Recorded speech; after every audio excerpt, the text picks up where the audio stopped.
Judge Joe Brown's website and I order his 3-pack of bottled barbecue sauce. It is by far the best, and I do mean the best barbecue sauce I've ever eaten. And when you go to his website and you order his 3-pack, you'll see exactly what I mean. Head on over to jjbbbbq.com and order Judge Joe Brown's barbecue sauce. You'll be glad you did, and you're going to tell me about it. I know you will. Black Art Perspective.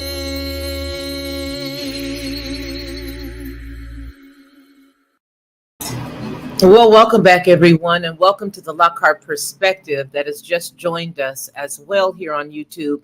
I want to let you guys know that we have heard some pretty good information, and this information is something that you may have already known, but guess what? I doubt it. So I'd like for everybody to take the opportunity to support Judge Joe Brown by going to RIKIL Stone on Cash App and support this wonderful, wonderful man. Make sure that you get your barbecue sauce and make sure that you follow him, because there's also a couple of other channels. One here is the Man Up channel. Dana does an exceptional job.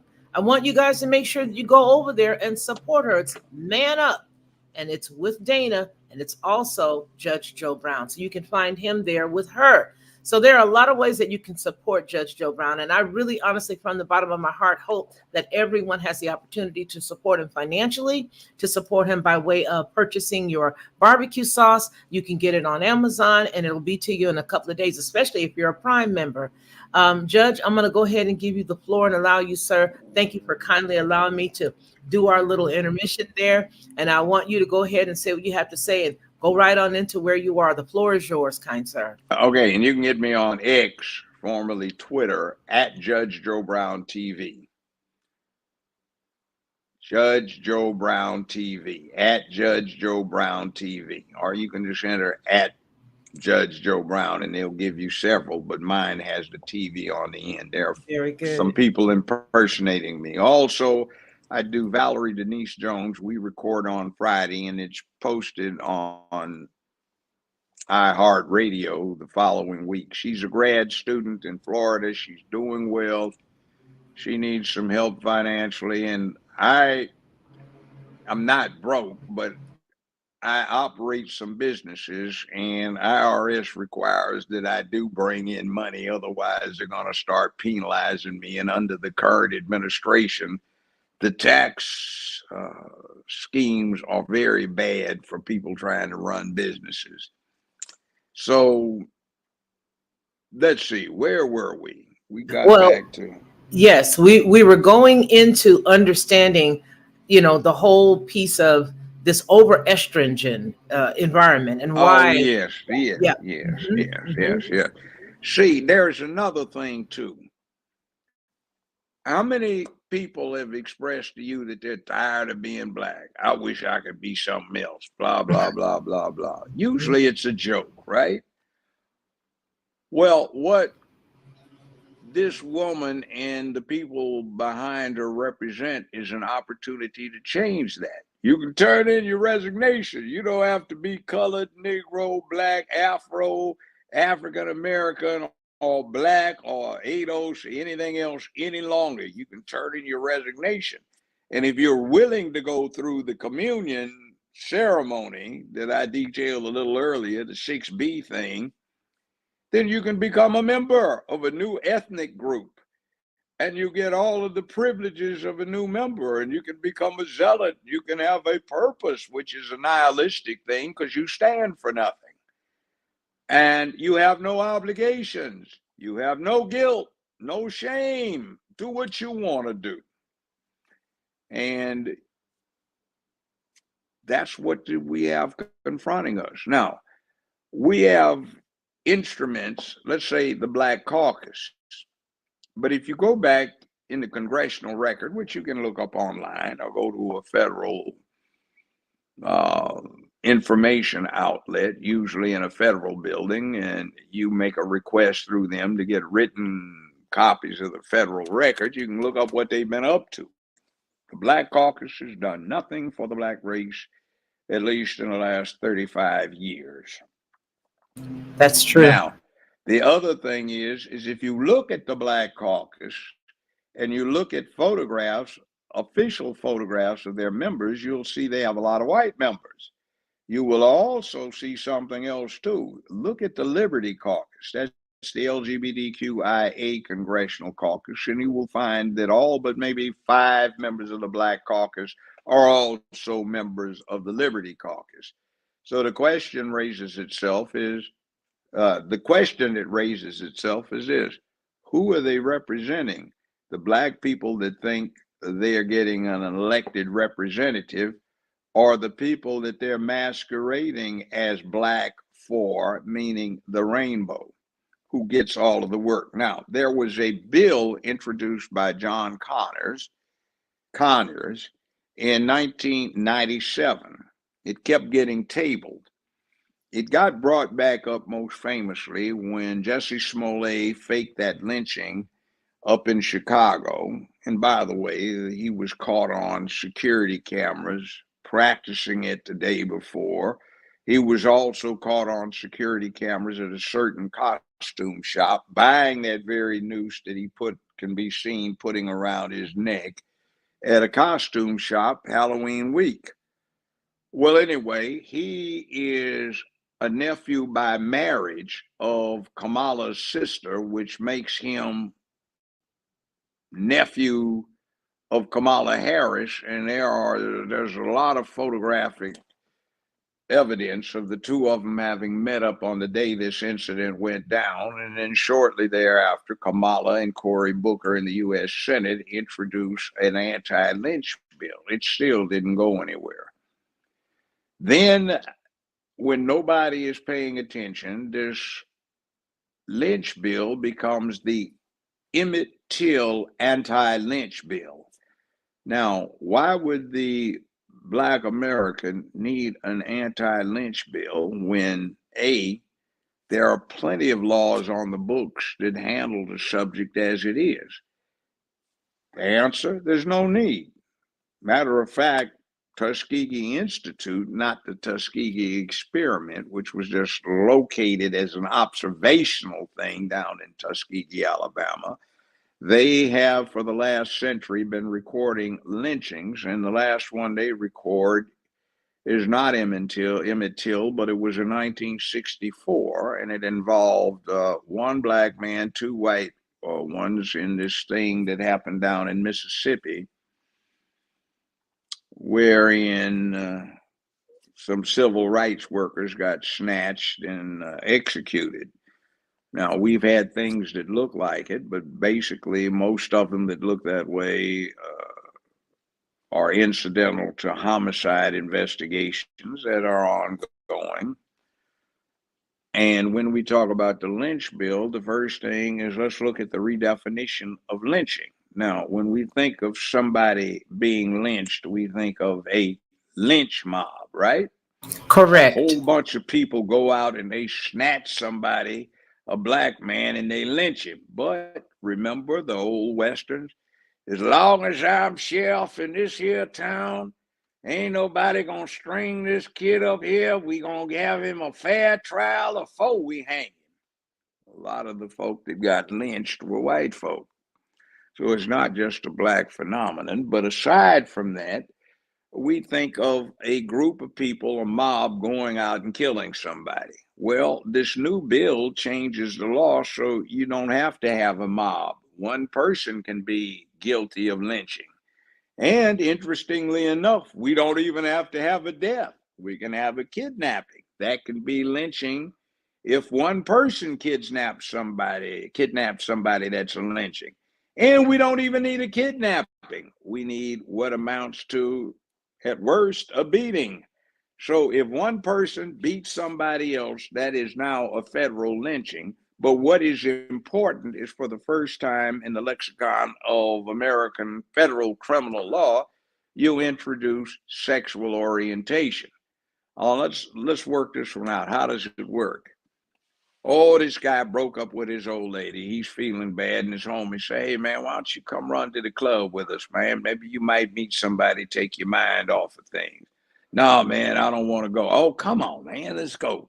So he goes on and goes, and he winds up hooking up with what he thinks is a PYT, pretty young thing, in a tight, short tube dress. She got nice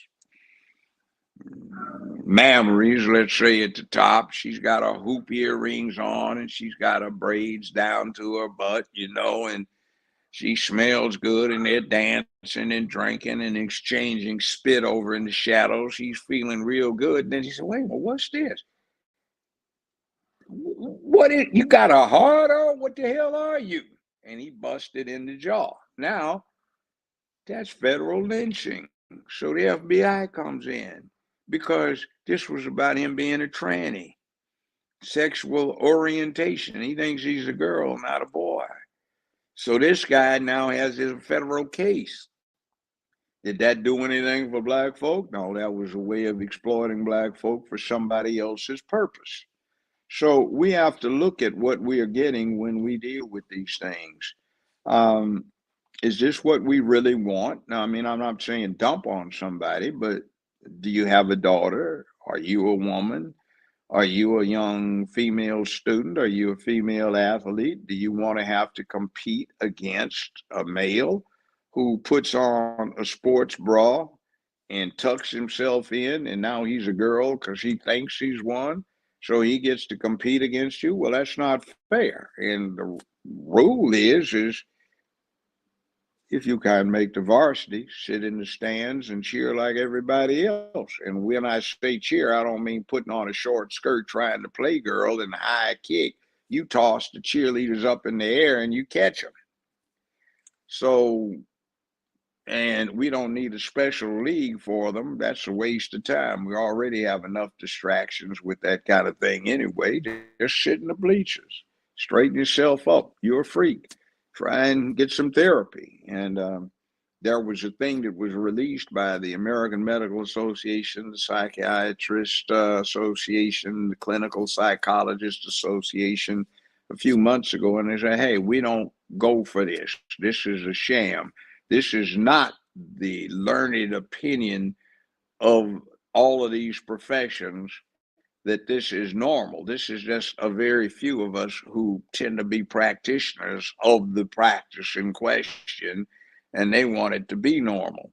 What we found is that after 4 years, most of the youth who ideate on doing this change their minds. And as a matter of fact, right here in Tennessee, they've got an interesting case in Nashville where the chancellor hearing it is a sister. She's a pretty good looking one. I've never met her, but she looks good on a photograph anyway. And what the issue is that a conservative reporter was allowed to photograph a police report that detailed what was in a manifesto that a freak left last year. What was the freak about? He went back to a private school, killed 3 children and 3 adults. He got gunned down and killed, but he left a written manifesto. And what they don't want is the destruction of the narrative that they're putting out, because this guy says, you did me wrong. I was but a child. You shouldn't have encouraged me to go do this transition thing. You should have told me to be a man, and I wouldn't have done what I did to myself. Now I'm angry and I want revenge, and I don't care. I'm going to take somebody out. And he took 6 people out, but they don't want that manifesto to come out because it's destructive to the position. Now, you know, and I know, since we're on, is this YouTube that's carrying this live, right? Ma'am? Yes, YouTube. it is definitely. Mm-hmm. Now, what is it YouTubers hate? Dana's always lecturing me about getting demonetized. Absolutely. Even if it doesn't deal with porn, and hell, you can put porn on there, full frontal, all kinds of freak stuff. Make Pornhub fans blush. That's okay, but you can't say anything outside of the party line. You're censored. Mm-hmm. Yep. That is old-time censorship, and this is what you bring on yourself if you support that. It's not just, oh, I want to vote because she's kin by skin, which isn't the right kind of skin. You know, you can have a black Ford and a black Chrysler and a black, Chevrolet, That doesn't mean they're all from the same manufacturer. They just have a paint job, which means something different. It's just a black color. Absolutely. Absolutely. So Absolutely. it's got the same thing when it comes to people. Now, we need to get into what's behind this because we don't want to set up this kind of censorship. And if you don't get it, expand your horizons. Read this book, 1984 by Orwell. Oh, yes. And if you don't want to read that one, which goes into some interesting things, but it's kind of corny, read Animal Farm by Hmm. Orwell. And if you Hmm. don't want to read it because you're too lazy to do that, you can Google it. Google Animal Farm by Orwell. And there's a 1952 animation that the CIA is responsible for where they bring out the whole book and they are trying to bring it out to fight communism and justify having just dealt with fascism. This is 1952. So it pretty much word for word covers it. And it deals with exactly what you're looking at right now, the corruption of an idea, the seductive thing that you can do with somebody by bringing them in on an idea and then without telling them what's going on, redirect it until it becomes something else, something hideous. So check it out, and I'll leave that to you for a homework assignment since today we don't understand somebody being a witness to a thing. We want it backed up on social media, failing to understand that social media does not vet people's writings. Anybody can write and put it on social media. And if it's written, it is written, therefore it is, this ancient thing.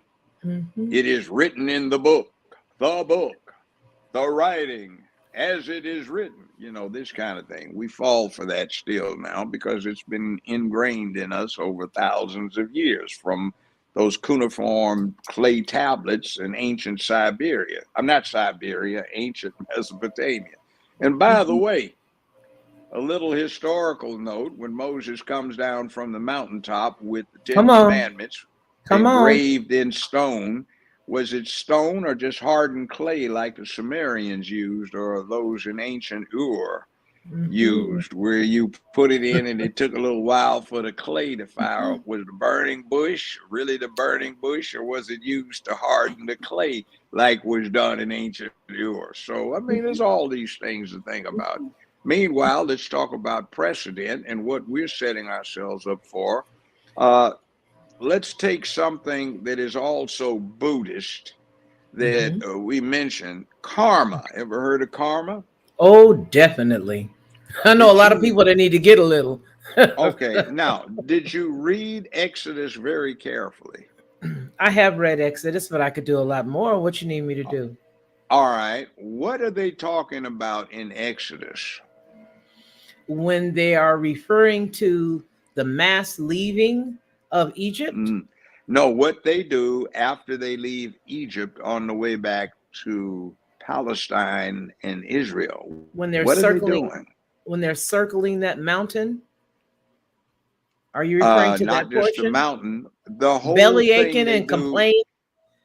Well, not just that, but all the way back. Remember when Moses sicks the Levites on his followers and orders them to kill one Israeli per tent because they wouldn't follow his orders to kill every man, woman, and child in this Hmm. particular tribe, which also was the tribe of his personal wife, which was also the tribe of in laws and wives and nieces and nephews of many of his followers. What do you think he Hmm. was doing? Getting rid of a group of Ethnic folks on cleansing. ethnic cleansing. Yeah. Ethnic cleansing. Hmm. Now, have the Jews not suffered from their own bouts with ethnic cleansing over the intervening 3,500 years? I believe there was this thing with the Christians, and I can't say this because it's on YouTube. We got demonetized because I simply made an observation of what Christians did to Jews at stakes, and that's Hmm. not good. What did Adolf do, which is not good? Right. Is Hmm. that karma continuing down the ages for something horrible done? Look what America has is something that its karmic circumstances are bad off of slavery itself.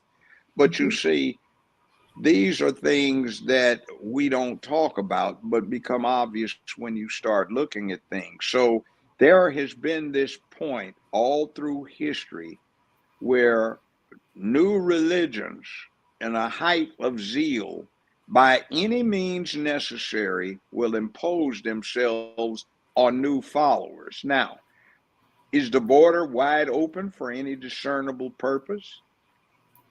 I Uh, can't think of one overtly. Can you? Not overtly, but yeah, if we go under the radar, Secretly, certainly. yeah. Yes, but not overtly. You're seeking new converts because you want to spread your new faith worldwide. And I remember this back in the 60s. There was a guy named Ray. He was Hispanic. He wound up marrying a black woman, and they both became professors on staff at UCLA. But that's been a long time ago. And we had this third world thing. So we would take the Hispanics and the Indians around, Native Americans around, the Asians around, they'd take us around, and we would show each other things, secrets. I remember Ray had us down outside of Ensenada in Mexico, that's south of Tijuana, and there was this hill where there are these people living in cardboard lean-tos, and the children had on t-shirts and naked from the waist down so they didn't get sores and infected because they had nowhere to wash. And this was up until they got to be 10 years old, and they would catch these huge roaches and stick them on unfolded coat hanger and roast them and eat them. And there was a mile and a half downhill and back uphill to get water. One woman had 20 some children, and Ray was just raging at these priests who were smugly saying, "But we want more Catholic souls, so Mm. it is her obligation to have as many who will become Catholic as possible. And as to where we put them, well, that border up north is only a man's artificial constraint against God's purpose. So don't pay attention. Have all the babies you can. We need more Catholic souls. So let's go up north of the border. There's plenty of room up there." So what they're doing is doing the same thing that these foolish Catholic priests were doing, and that is they are opening the borders so at any cost, including some very horrible ones, you can get more converts. By the way, this woman with 20 some children only had 9 that lived, and I think 11, 12, 13 of them died. Wow. And that's not a good thing. And she was disease ridden. She had ulcers all over her skin. She wasn't that old, but she looked like she had escaped from a grave and was playing zombie. Wow. Now, see, we have these kind of fanaticisms that display themselves, and that's exactly what you get. Now, back to this thing I was talking about with our congressional representatives as an example. Hmm. Now, I knew Johnny Cochran pretty well. I've known him since, well, knew him since 1966, and we had each other's phone numbers, and we'd occasionally talk. Now, we discussed reparations at some length, and we had some ideas. I have some. I might get somebody to try, but I won't get into now. But principally, the main avenue to possibly getting reparations would be a congressional Enablement and Appropriations Act. And you would expect the Black Caucus to introduce that, but they have not introduced one for Black people. They did introduce one successfully for the gay community, and it passed on the first voice vote, no debate. Now, how did that happen? About 5 or 6 years ago, remember when the Congressional Black Caucus was having this circus about hearings on the issue of whether a commission should be appointed to study reparations. Yes. Remember that? Yes. Well, the chairman, who was listed until I and some other people started paying attention to it on X for the Black Caucus Committee, Reparations Committee, was listed. He was a member of the Hmm. Black Caucus. He Okay. is currently, after 17 and a half years of service, the congressman for the Ninth Congressional District of Tennessee, which is one of the largest predominantly black districts in America. His name is Steve Cohen. He's gay, white, and Jewish, and he's Hmm. chairman of the Black Caucus's Reparations Committee. I do remember who that is. Yes. Now, you see the interesting situation here. Is anybody being real with us or fake? He's also Okay. prominent in the Gay Caucus, the Liberty Caucus. Mhm. And 2 weeks after this circus that the Black Caucus put on with his contrivance, they introduced a bill known as the Gay Reparations Act. It was only 58 million. It was chump change, and basically it was compensating gay married couples for Wait the a minute. Wait loss a minute. Wait a of, minute. Wait a minute. yeah, Gay Reparations Act. It And and passed. and it passed, and they were, and so people got cash for this. Yeah, and what it was just $58 million at the time, but it's open ended and it's still ongoing. So no telling how much was actually or is actually going to be involved. But this same bunch supported a Gay Reparations Act 2 weeks after they did that circus about whether to appoint a commission to study Black reparations. So, are we getting representation, or did our Negroes resign and join a new ethnic group? Judge, can I take you off the screen for a second? Just for a second. Just for a second. Okay, so now you just heard what he just said. And for every single one of you guys that's running around here talking about, we don't need no reparations, that's the past, that's the past. How dare you? How dare you?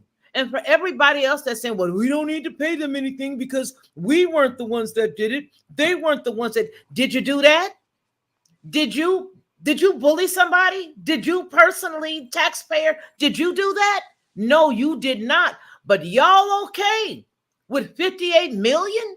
That's okay to y'all. This is a totally different show for a totally different time. But let me guarantee you, we coming back to this. Oh yeah, yeah, because now it's on and pop. It's on and popping because this lays the foundation for the fact that so many people think that it cannot be done and it should be done. I want my daddy's records. Like Blind Mellow Jelly, I want my daddy's records. I want everything that belongs to me. And I'll explain to you how I believe it should be done at a later date. But here is Judge Joe. That's some BS. And y'all don't have no problem with that. Okay, aside from the obvious problems with that position that they have taken and how they haven't done anything, nobody's introduced any legislation. Nobody's even introduced one to set up a formal study committee, like who gets it? What are their qualifications? Do you require a DNA test, or is somebody's wolf family legacy supposed to suffice? Here is the thing. You can't really sue because there is this thing about American law. It's consistent. If somebody enslaves you, they confined you against your will. That's called a tort. It's tortious. It's a wrong. Depending upon what your state is, if somebody commits a tort against you, you generally have somewhere between 1 and 2, and rarely 3 years to file a lawsuit to do something about it. The last time somebody was officially a slave was almost 160 years ago. So the last time somebody was done wrong may have not been that long ago when it came to some act that was shall we say, associated with slavery, but did anybody file an action within that year, 2 or 3, when the Nope. statute of limitations ran? See, that's the problem. Sue the government. Well, we've got a long-standing and ancient 2,000-year-old tradition, precedent, where you can't sue the sovereign without the sovereign's permission. So, did the government allow itself to be sued? Answer, no. No. So, who are you going to sue? There's nobody there, which is why we have this problem. I had thought about perhaps proceeding through Article 1, Section 8 of the Constitution that says one of the primary responsibilities of the federal government and the military forces is to, quote, enforce the law of nations, and say that that is something that gives some standing, which is not really there. But then we go to Article 6, which says part of the supreme law of the land shall be those treaties that have been ratified by the U.S. Senate. Says it is the duty of all judges in the nation, state or federal, to enforce treaties. Do we have any treaties that speak on the subject with the UN? And since it grants state judges the authority to enforce these treaties, perhaps we can start at a level that we can navigate through and be creative and propound some way that that would enable us to sue a sovereign entity. Maybe.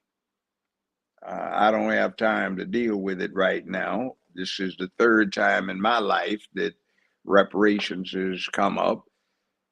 At least twice in my parents' life. My old man was born in 1910 and my mother in 1917. They told me. And I met my maternal grandfather. I was sitting on the side of the bed when he died, and he was born in 1850. And he actually, according to the writings he left me, applied for 40 acres and 1 mule and was getting married at 15 going on 16, which wasn't unusual at the time. So he made an application, but Democratic Vice President, then President Johnson from Tennessee, not Lyndon Baines, but the 150 some years ago, became president, and he vetoed William Tecumseh Sherman's general order of January 16, 1865, that ordered the dispensation of 40 acres of confiscated rebel land and 1 army mule to each black family. And he detailed how a new family could make application, which my grandfather was attempting to do. And unfortunately, after General Grant approved it, Abraham Lincoln approved it, the Republican Congress, House, and Senate passed a bill to finance it. Well, since it was an order signed in a military district and the war still had not been totally resolved by restoration of citizenship and statehood to the 11 places in the Confederacy, Johnson exercised his authority as commander-in-chief of the armed services to essentially cancel the proceedings. So we've been trying to go at it ever since, and we have yet to be successful. So I look at it personally as it's like the lottery. When it builds up way high, I always buy 15, 20 tickets. Maybe I'll win, maybe not. It's worth the throwaway investment, at least for the amusement, but I'm not going to sit there and spend all my time trying to deal with a long shot gamble. So I would say don't back off of it, but there are people that you have chosen and you pay to do these things for you. It's called your congressional representative. Mm-hmm. And since our congressional representatives are not doing a damn thing for us, maybe we need to change them, which is part of this thing about are you always loyal to Blue, who does nothing for you except get you to support the old slave masters on the plantation? So you respond and do what they want you to do for purposes that are not yours. See, there's the other thing too. Negroes were property on the plantation. And every now and then, somebody came in from outside and bought the plantation and the Negroes that were with it. That's happened. Guess who it is that bought the plantation and the plantation's Negroes? Who? We talked about it. The Rainbow Well, yeah. Cult. Rainbow The Cult, new yeah. religion. Like the Catholic Church is filthy rich, one of the richest entities on the planet. The Rainbow Cult has lots and lots and lots of money. I Look how want to much talk they about that. raised. I want to talk about Kamala's connection with the Catholic Church in California during the time that she was sort of holding on to the documents that she would not allow to be The utilized. I priest want to be prosecuted. Yeah. Yes. And then I also want to talk about, see, that is a piece, and I've always felt like she only does things for people who can do something for her. And so that's one thing. And then I also want to ask you the very important component right now with regard to policing in the United States and what might be the plan for the policing in the US, considering California as well as New York and Illinois, to count just a few, have now allowed individuals who are not United States citizens to become police officers. How does that play into their plan for the future? Since again, we haven't heard a platform for her. Can you address those couple of things? Okay. All right. Let's deal with it straight on. Okay. California has long done that. They always had a track where, particularly exercised by Hispanics, where if you came in and you made application for citizenship, you made application and you didn't crash the border, you could be fast tracked if you became a cop, a highway patrolman, a sheriff's deputy. Service always advances you to the front of the line. After World War II, a lot of Filipinos were fast tracked into citizenship because they had assisted the American forces in the Pacific in World War II. That's an old thing.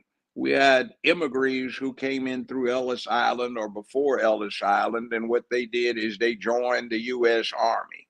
It's a long tradition. I'm not so upset about that because a person has got to demonstrate commitment. And if you put your life on the line, that's demonstrating commitment. Absolutely. But one of our problems here is that what are you doing when you make there no conditions on this stuff when it comes to other things? Look at your driver's license. Does it have a star on it? Does it? Mine does, yes. Okay, what did you have to do to get that star, and why did you have to get it? They were threatening that it was going to be necessary, and there was no other one was going to be accepted later, and they had a timeline. To get on an airplane. Yeah, right? to do all of these things, to move about the country, you got to have this. This is what they were telling others. Why did they come up with that? That's because California, New York, etc., decided to issue driver's licenses to illegal aliens. They said it was for public safety. So now, thanks to that, we all have to get new licenses, and they've also amped up the ante. You have to show your birth certificate now. A previous license is not good enough. I'm 77 years old. I haven't seen a birth certificate in 30-some years. All right? So here's the joke. I have to apply to Washington, D.C., where I was born, to their vital records to get a birth certificate duplicate certified, right? Guess what they want me to use to authenticate that I am who I am? What? My previous, now no longer valid driver's license. Wow. So, in other words, you submit bogus ID to get valid ID, which just puts it back one step. But you Mhm. see, we are being discriminatory if we require ID to prove you're a citizen before you vote, but yet you are a citizen, but you got to provide a birth certificate type ID to be able to drive a car, thanks to these people.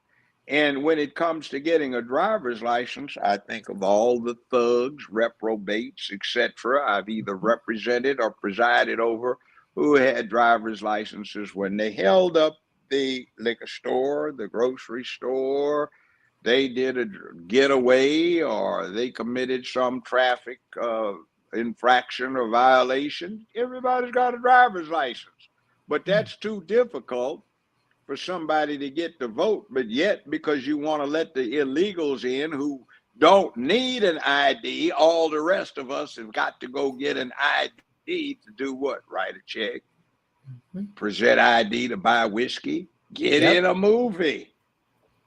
You see, get Mhm. on an airplane so we can travel freely.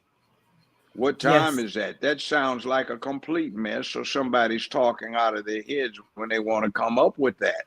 These are the kind of things that we have to look at that are the inconsistencies. Hmm. Hmm. Very Now, good. go on. So, I want to also talk about, see, because when I look at everything that happened in California, as you know, I was raised in California. I am a Southern girl, Me too. Me you too. know, and I was raised out there. And so, as you stated before, and I've stated before here on the platform, I remember a lot of the stuff that was going on with her back then. And one of the things that I see now that is rampant across the United States is dealing with the whole truancy piece. I want to talk about the financial component to the truth about truancy. Not to mention the fact that yes, our children do need to go to school. I don't want to make anybody believe that I don't think that people need to be educated. That's not what I'm saying. What I'm talking about is the fact that right now we have physical police, not necessarily security officers, but actual police officers at the schools in specific neighborhoods, because I showed you guys last week, they're not in every neighborhood, they're only in some neighborhoods. And then it looks exactly like a prison when you get up to the school. I want to talk about what the essence is about what could possibly be uh, the plan for our country in the next couple of years, specifically if we fast track it and this lady and the guy that's with her gets in. Can you speak to that? Well, look what Walt signed into law. They call him Tampon Tim, putting tampons in boys' bathrooms. Yes. All What's right. that about? Yeah, requiring that they be fast tracked if they want to convert. Not they, children, if they want to convert. This whole kind of thing is a little weird. That fits in with the new faith that they're trying to impose as the cult of the United States. I mean, look at it. You can't put in that same school a crucifix. You can't put in there a six-pointed Jewish star. You can't put in the Islamic crescent. You can't put in Shiva's six-armed God form. You Nope. cannot put in an image of Buddha, but you can put that rainbow flag in there all day long. The White House decorates itself in rainbow colors. You can't have Easter eggs with anything religious on them, but you can have them in rainbow colors. You have a gay celebration. You had the spectacle of the Hmm. rainbow crowd flashing bare bosoms With on the White children. House with children on the White House lawn. I Hmm. mean, what's going on here? You've got floats that are have police on motorcycles escorting them, and you've got naked males up there with their penises hanging out, and some silly little idiot mama saying, "Honey, go up there and pull the man's thing. He wants you to pull on it." And Terrible. it's like you lost your mind. And then the interesting thing about it is this coalition is going to have some problems anyway, because you've got, let's see, L, lesbians, G, gays, B, bisexuals, T, that got added later, that's the trannies. And then you got T, LGBT, and then you've got Q, which stands for queer and questioning, LGBTQI, which is intersectionality, and then you get the A, all others, which you put in there. So you bring in trannies who fake what they are, but a lot of the gay boys don't want to wind up thinking they've got a guy and it turns out to be a girl because they don't like girls. And a lot of the gay girls don't want to sit over there and lust after what they think is a cute a girl and he's got a penis. And that other intersectionality that brings in pedophiles who turned out, a lot of them, that put them in the position they find themselves, and they resent that. So this isn't necessarily a healthy coalition. So when you get all of these things in place, you really get a mess going, and this confusion gets put out to the public. Like, look at it. What are your pronouns? This is even, you get an iPhone, like I'm doing this through, and now they, with the latest updates, when you go to your contacts, it says pronouns. That's absolutely ridiculous. You're either he, she, or it. So now somebody has special pronouns, so you're supposed to butcher the English language, which too few of us know how to use and manipulate anyway. So instead of saying I am here, or he is here, or she is here, you're supposed to say they is here. Or do you go to the royal plural and say they are here, which is appropriate, and you expect to see a lot of somebody's walking in, but you say they is here? What did you just do to butcher the English language? Now, everybody all over the world in air or marine transportation and communications uses English. It's the international language. So we're supposed to butcher the language at home so we can deal with some perverts who have a particular way of looking at what they do. Some kid wanted to get mad at me. I have my pronouns, you won't use it. I said, look, kid, I don't even know what the devil your name is. Don't care, don't want to know, and I'm certainly not going to remember it. So if you want me to use your pronoun, tattoo it on your forehead, and then I'm not going to use it then because I'll think you're too big a fool to deal with. Now, you're either he, she, or it, and I don't give a damn. You don't like it, do something about it. I may be an old man, but I've been taking martial arts for 58 years, and you will find you do not like what happens to you. Because I don't even have to work up a sweat to do you a whole lot of harm, dude.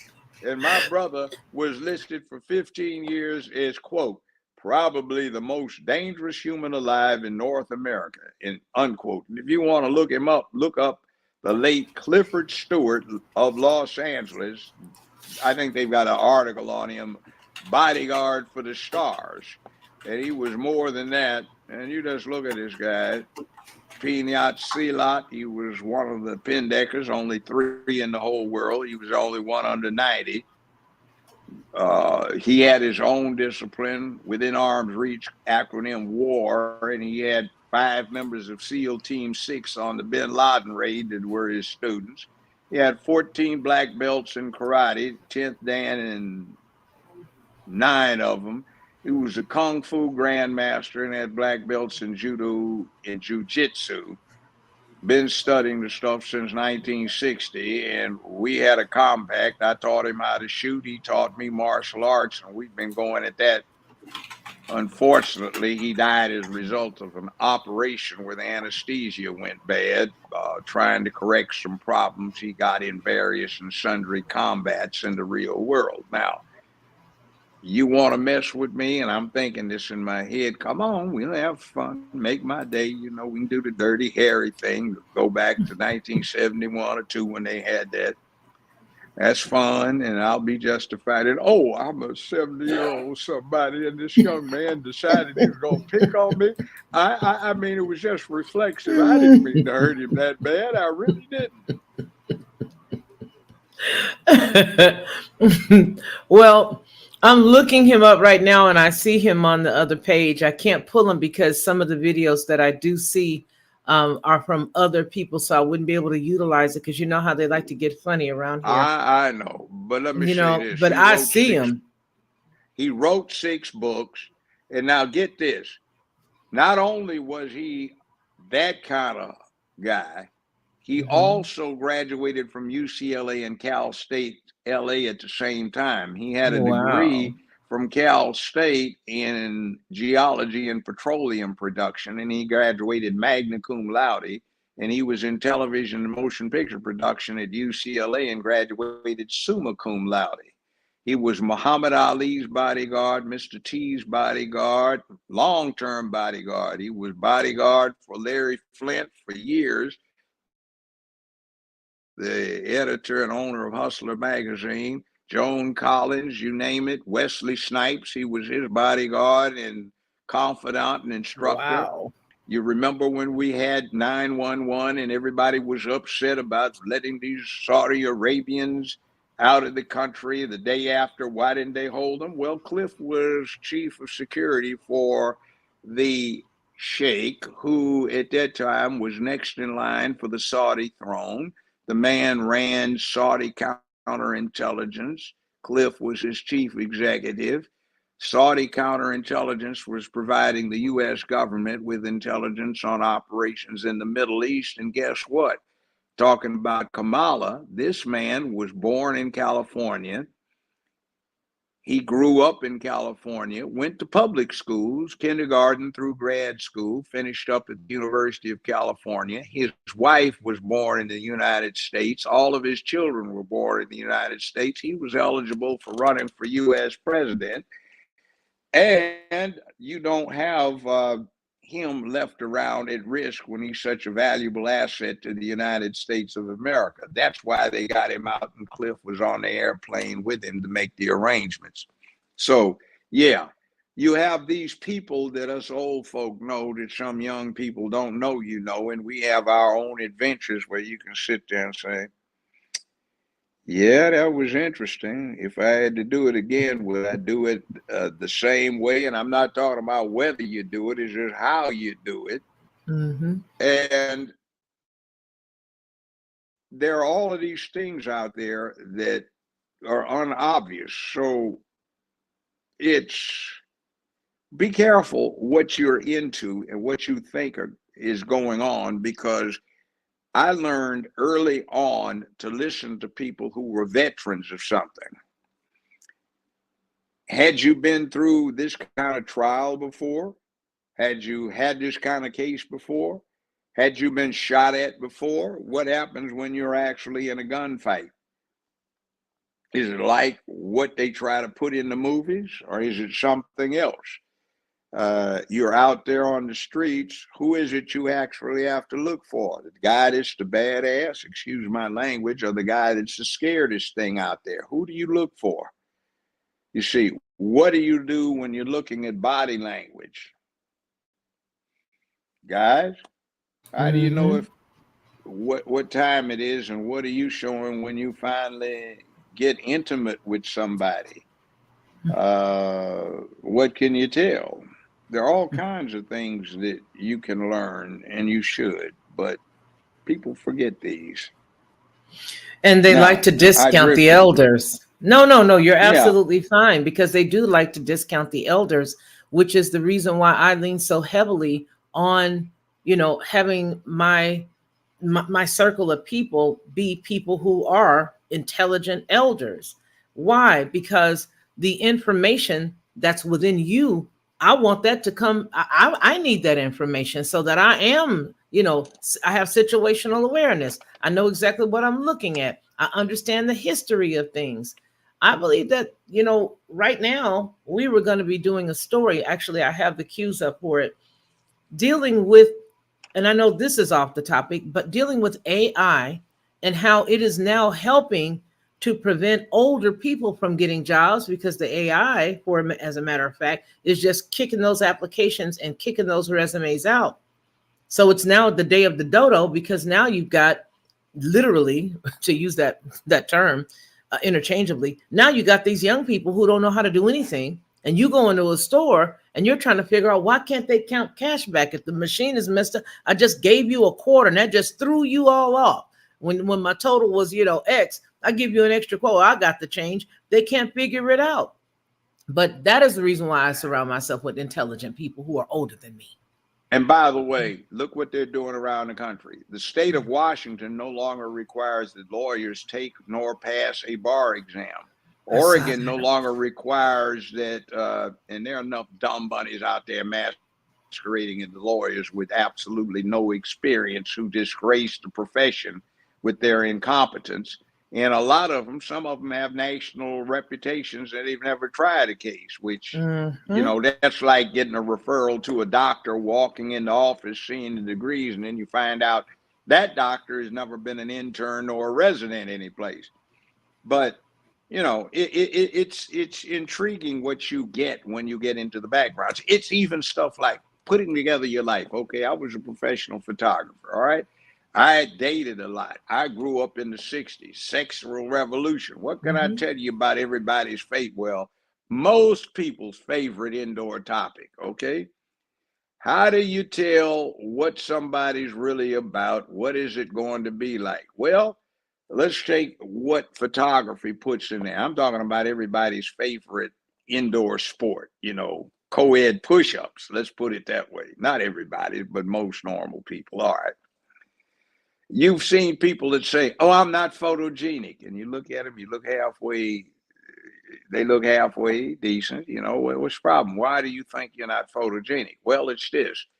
When I'm talking to you, you and I are looking at each other right now. We are not only exchanging verbal communications, messaging, but we're conveying two other kinds of subliminal messages. It's tone and body language. So when you're face to face with a person, 15% of what you're saying consists of the words you use. 35% consists of the tones you use, and 50% is the body language signals. This is open, this is reserved and withdrawn, all kinds of stuff. All right. Now, when a person is unphotogenic, what's happening is when the camera goes click, what are they doing? They're broadcasting a very negative message. The camera picks it up.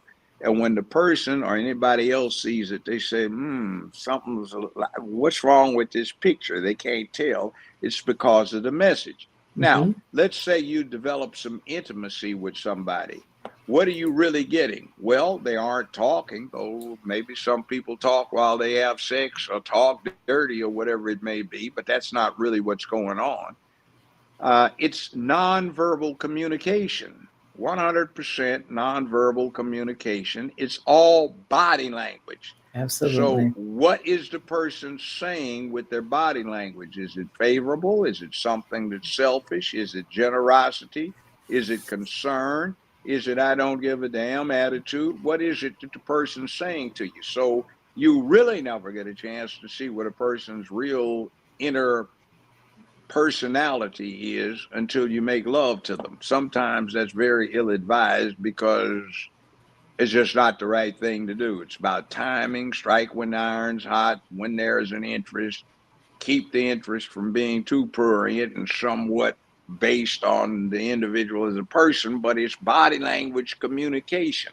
What are you doing? See, I could tell a young guy and he might not want to listen.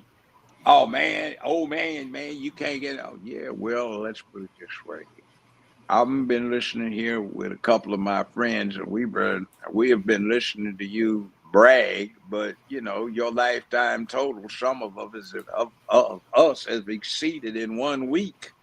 When it's a good week, so you might ask us how we did that. It might be fun. And I think you're going with the wrong kind of woman. Man, look at the booty. Man, what's that got to do with anything?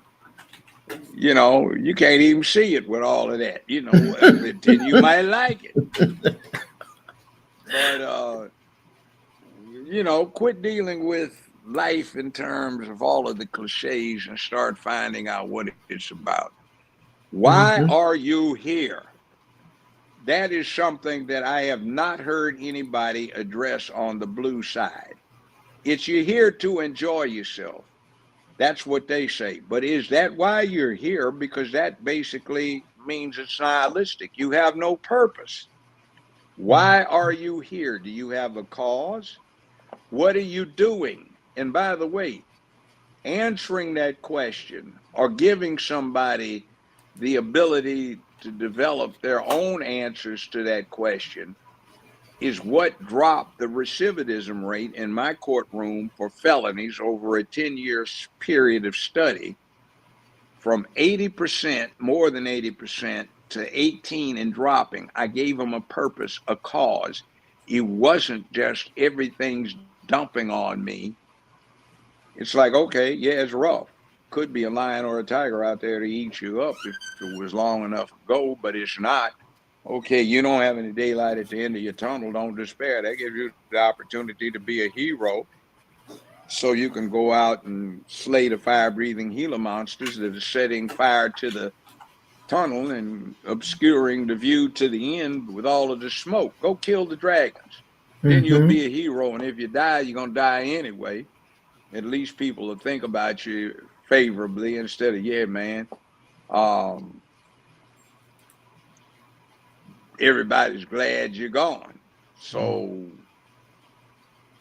have a purpose and a cause. What are you here for? Be able to look in the mirror every morning and say, dude, did you do what you were supposed to do yesterday? That's an important question. Are you going to practice so you can do what you need to do tomorrow? In other words, have obligations, duties, have responsibilities, understand consequences. We're not taught that. And the blue side of things is trying to avoid exposing you to consequences. Remember, you just lost. You came in dead last, but you get a participation ribbon just like the guy that came in first place. You didn't win a class election. They don't want your feelings hurt, so you get appointed to be class president. You come in and you have never won a primary. You have dropped out of all of them. That was 4 years ago. You haven't been through a primary since. You haven't been voting on the convention floor. You just got appointed. That entitlement stuff. See, you haven't done anything successful. You just happen to be in the right place at the right time, taking advantage of your hookup with Willie Brown to get the good connection. Thank you. And when you're 20 some years old, getting paid $72,000 a year, which is about $180,000 now, and then you ramped up to $120,000 for 20 hours worth a week. That's $240,000 for a full-time job, and that was 30 years ago.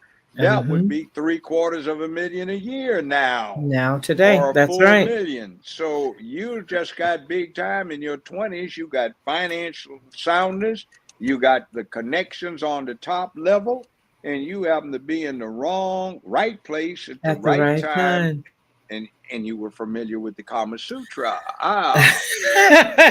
So I want to ask you. I want to ask you about something, because I really do feel like, a whole lot of people got shafted in that they voted for Biden to be their, presidential candidate coming up. And so he moves out the way and they just anoint her or appoint her. How unconstitutional, if at all, was that whole transaction? Was it at all? It's not unconstitutional. It's just dirty. In other words, they timed this and they set up the fake thing for the specific purpose of making it too late for you to have a choice. You notice that the Democratic Party did not let anyone who was aspiring to be the nominee instead of Biden debate him. There were no debates. So it was a closed door slam dunk deal. What happened is we didn't even have the convention, smoke filled rooms behind closed doors. What we had was virtual, by phone, on computer. We don't know what really happened at all. So who got to participate, and how many people did they have going to a convention?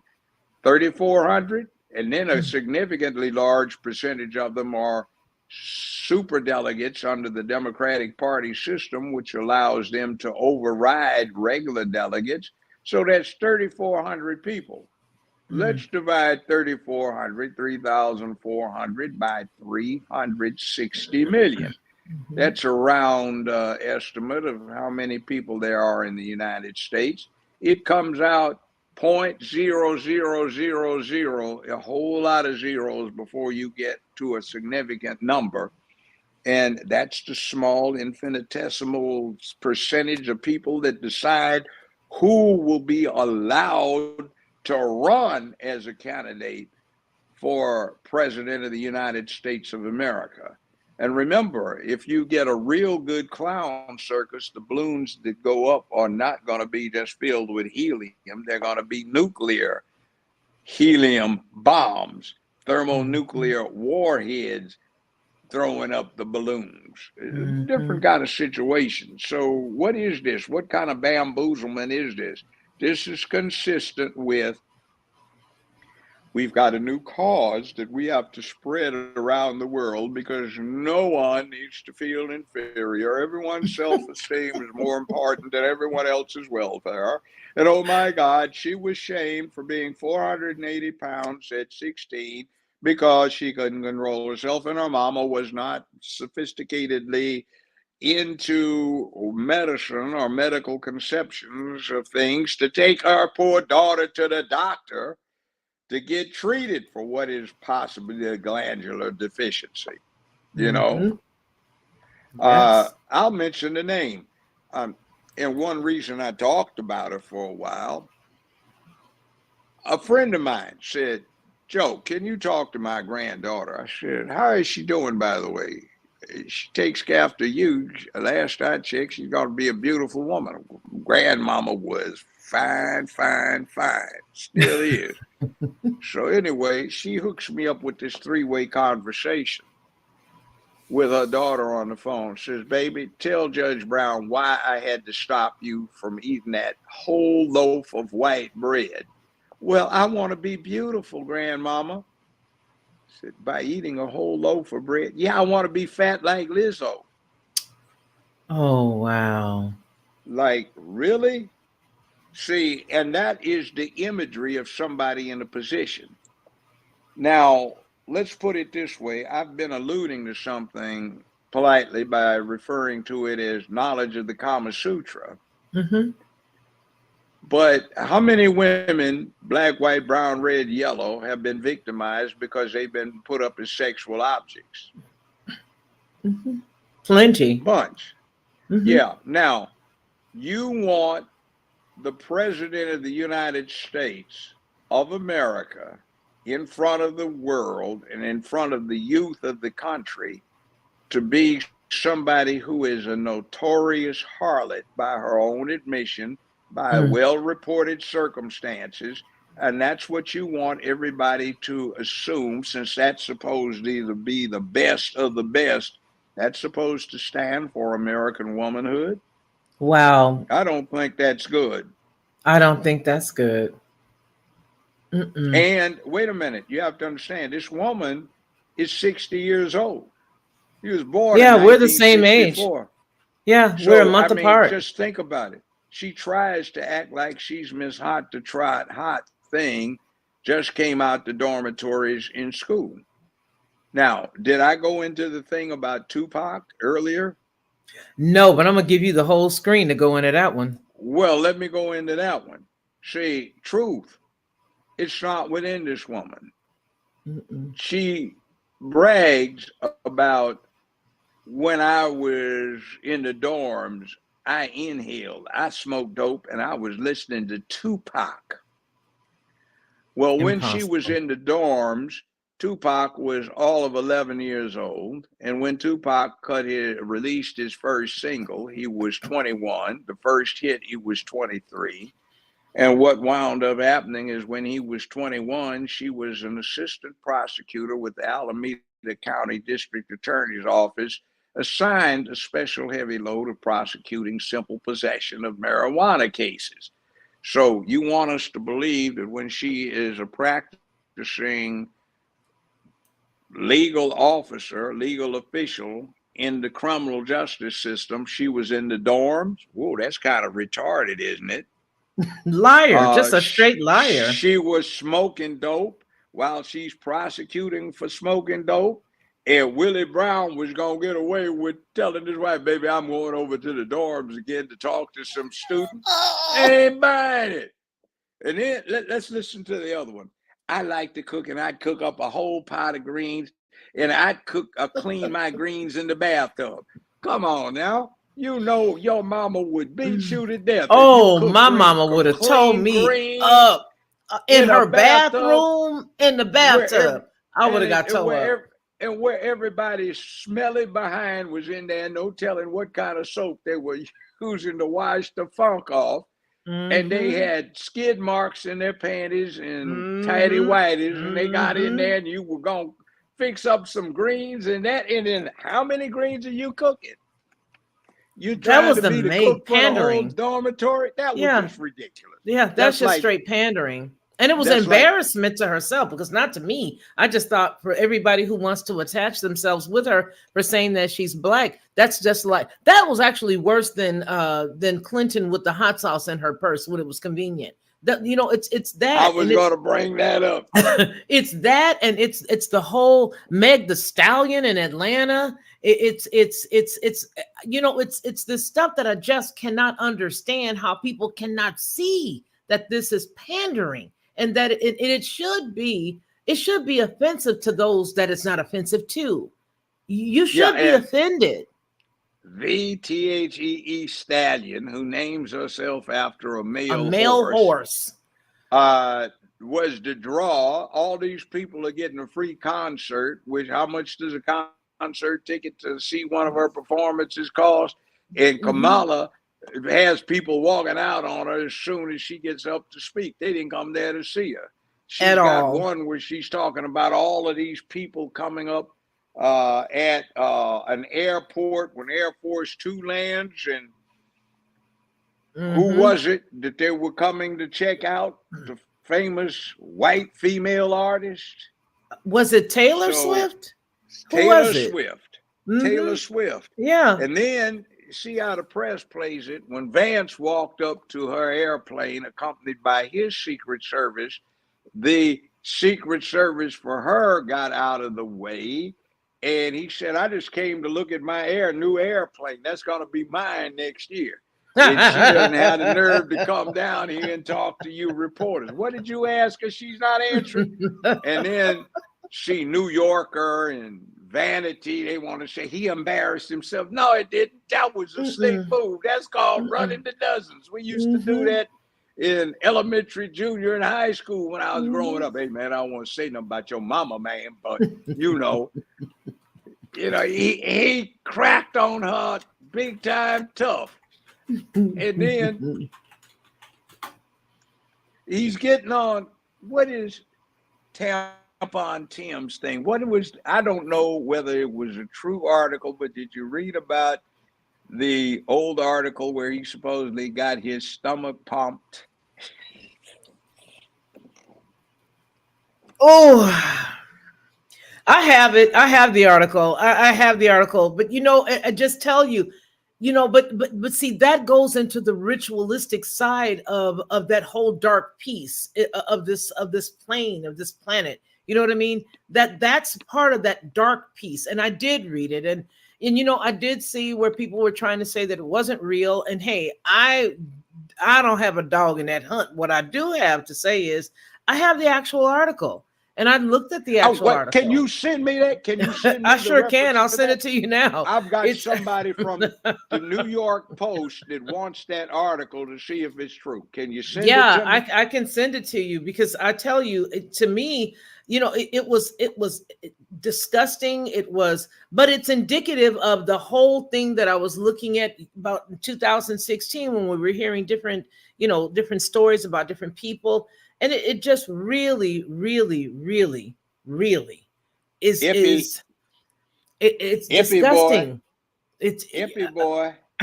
Epstein. You see, Abramovich and everybody else that's like into these different the whole spirit cooking thing and that conversation that was taking place several years ago. And so it's these kinds of things that concern me that if they are true, because I have to say allegedly until we've got the story verified, but I have to say allegedly these are the things that are being touted out there. But here's the deal. Even if these things are alleged and then they come out that there is some validity to them, and you still go out there and you cast your vote for an individual that is a party to this, and then you say, oh well, at least they were not convicted 34 times. We need to be able to juxtapose those two to see if the levity, if the weight even is even conducive to you casting the vote. Do they even balance out? They don't balance out. If you're saying, well, at least he's not convicted, he may have done that, but at least he's not convicted, and I'm gonna vote for blue no matter who. That kind of stuff is the stuff that makes me scratch my head and wonder what type of voodoo and witchcraft are people under right now, because that's wickedness.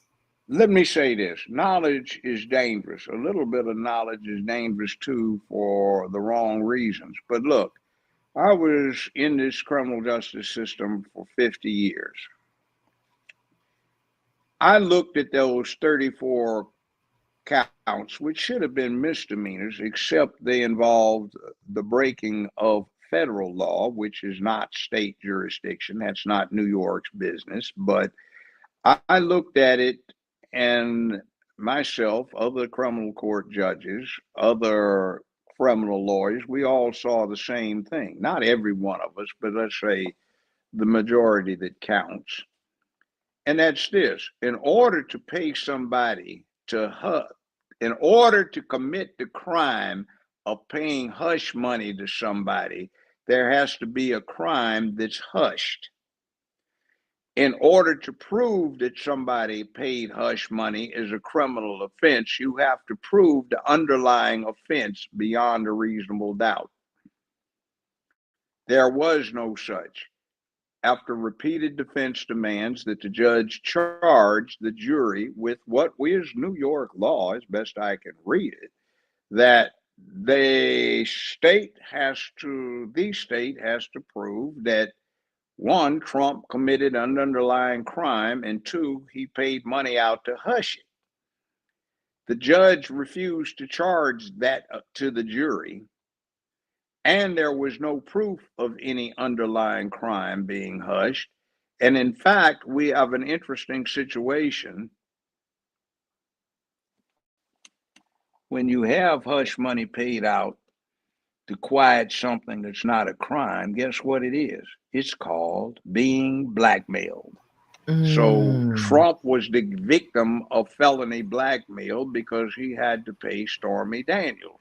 And the way Stormy Daniels testified, it struck me in my experience is she had gotten threatened with blackmailing Trump if she did not cooperate with the prosecution, with Bragg.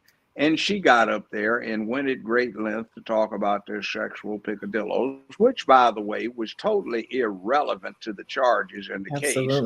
And defense objection that it was salacious, any probative value being far exceeded by the prejudicial effect. It should have never been allowed, and such as came in should have been stricken.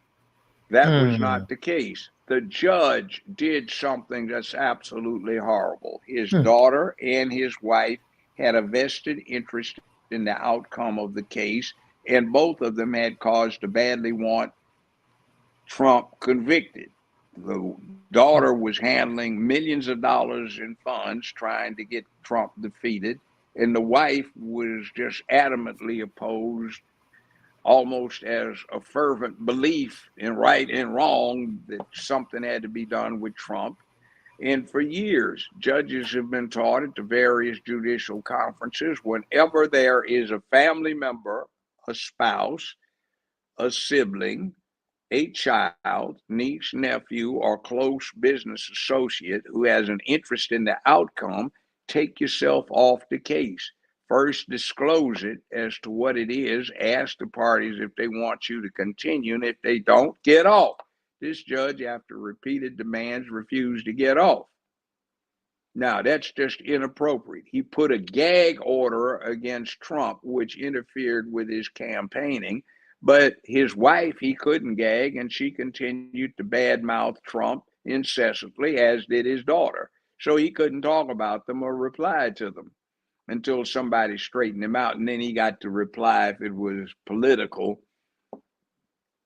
That's interjecting due process into the mix of criminal justice, not to make it due process of law, but to subvert criminal justice, to use it as an instrument of repression of political activity. That's lawfare. That's the new name.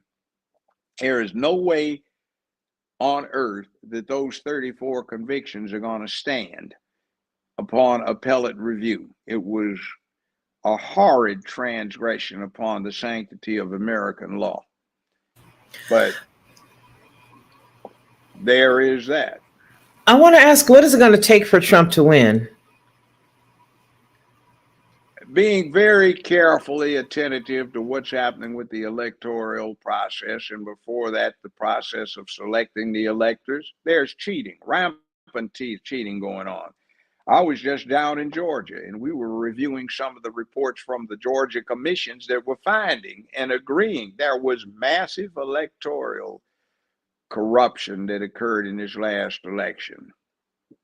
There were requirements about recordation of ballots that were not adhered to.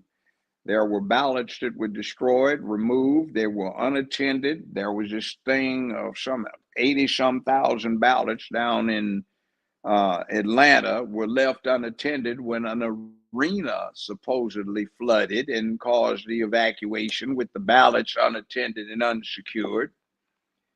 And then they have evidence that people were coming in there, shall we say, paying attention to them when nobody but them was looking.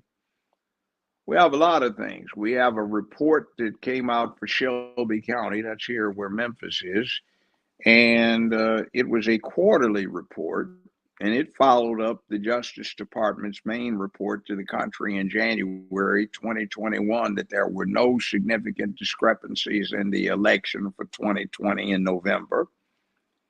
But yet the report that was the quarterly report, it continued though since 2006, where the Justice Department found that the voting machines in Shelby County, Memphis, Tennessee, were hopelessly hacked, and that there hadn't been a fair election since they'd been installed in 2000.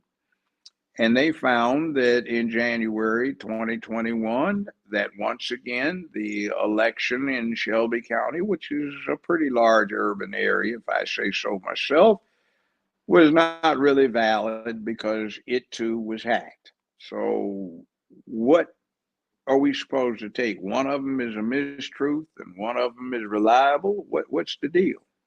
By the way, 2008, the Justice Department put up money from confiscated drug money to replace each one of these corrupted machines. So it round up that by 2020, Memphis, Tennessee was the only one of two counties in the whole United States that was still using these machines. Haywood County used them up until recently, and just one election before last, for the local elections, Memphis and Shelby County was the only place in America that was using them. California used them, Ohio used them, Hawaii used them, and Florida used a version of them. You remember the Gangling Chad mess down in Florida with the 2000 Bush Gore thing. You'll remember what was going on. Gore was leading in Ohio, and then all of a sudden overnight it turned around. He wasn't. Well, they used the deballed voting machines, and the machines were sold on the basis of, from any one machine, you can access the results of all of the machines in the system. Well, various independent entities and the Justice Department analyzed that and said, because of that, you can hack the whole system from any one machine. And California published an online pamphlet describing how, and they did that to discourage any other entity from using those same deballed voting machines. But Memphis, Shelby County, Tennessee continued to do so. And they only wound up buying the new machines 2 election cycles ago, which they let stay in a warehouse for 18 months because the Justice Department apparently threatened to sue individually each person on the county commission that was blocking the acquisition. Now, as far as these new machines go, I know because I watched 2 people cheat on these machines and turn in 2 ballots, which got counted. I watched them. Don't know who they are, but I saw them do it. And there's no way of correlating who turned in what ballot. And you have the interesting situation that there were more ballots cast and people showed up at a particular polling place. So do we have fair elections, and is that unfairness, that crookedness, that cheating going to expand? Is this why they're so confident? Because remember, they've got a new faith, and it is so worthy that beyond, by any means necessary. And that is what really is concerning to me. I do look at all the things, and we did the show the other night where we were talking about, since she doesn't have a platform, I'm going to build a platform for her based on her past. So I'm going to play a little quick link that I have here. And I want to understand a couple of things. Do you think that the things that she took part in California, even all the way down to, and by she, I mean Kamala Harris, all the way down to not releasing people from jail when they should have been released? Can you speak to that? Because I remember that people were supposed to be out in February, and instead they didn't get out until like March or maybe even June or July. And these individuals were, I think it was, I forgot which telecom companies, but there were telecom companies that they were working for in jail. I want to talk about that.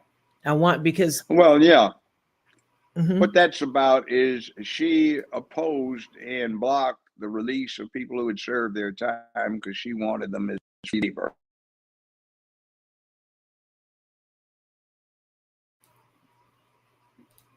Okay, it looks like we lost him there. It looks like his something came loose, so when he'll probably come back out in a second. But I'm going to go on ahead for those people who did not get a chance to see what we put up the other day. I'm going to deal with the specific portion that dealt with the trafficking conversation, because here she is talking 1, about 2, 3, 4, testing. Yep. You're 1, 2, back. 3, 4. You are back. We can see you. Can you hear us? Me now? Yes, I hear you. Can you hear us? I can't hear you. Say something. Testing 3, 2, 1. 5, 4, 3, 2, 1. I can't hear you. 3, 2, 1. I'm not even muted either. I'm gonna have to go out and come back in. That was okay. Going out and come back in. No problem at all. Let me come back in. I'll say this, sir. and then I'll come back in if you can hear me. Yes, we can hear you. What it was is these people were ready to be released, and she blocked their release so she could get their free labor. Also, there's a young man that just collected $13.1 million because he was held on death row for several years because Kamala refused to release exculpatory evidence on him until the California Supreme Court ordered her to do so. And when that was released, he wound up a free man. So she's done this kind of thing. There's another.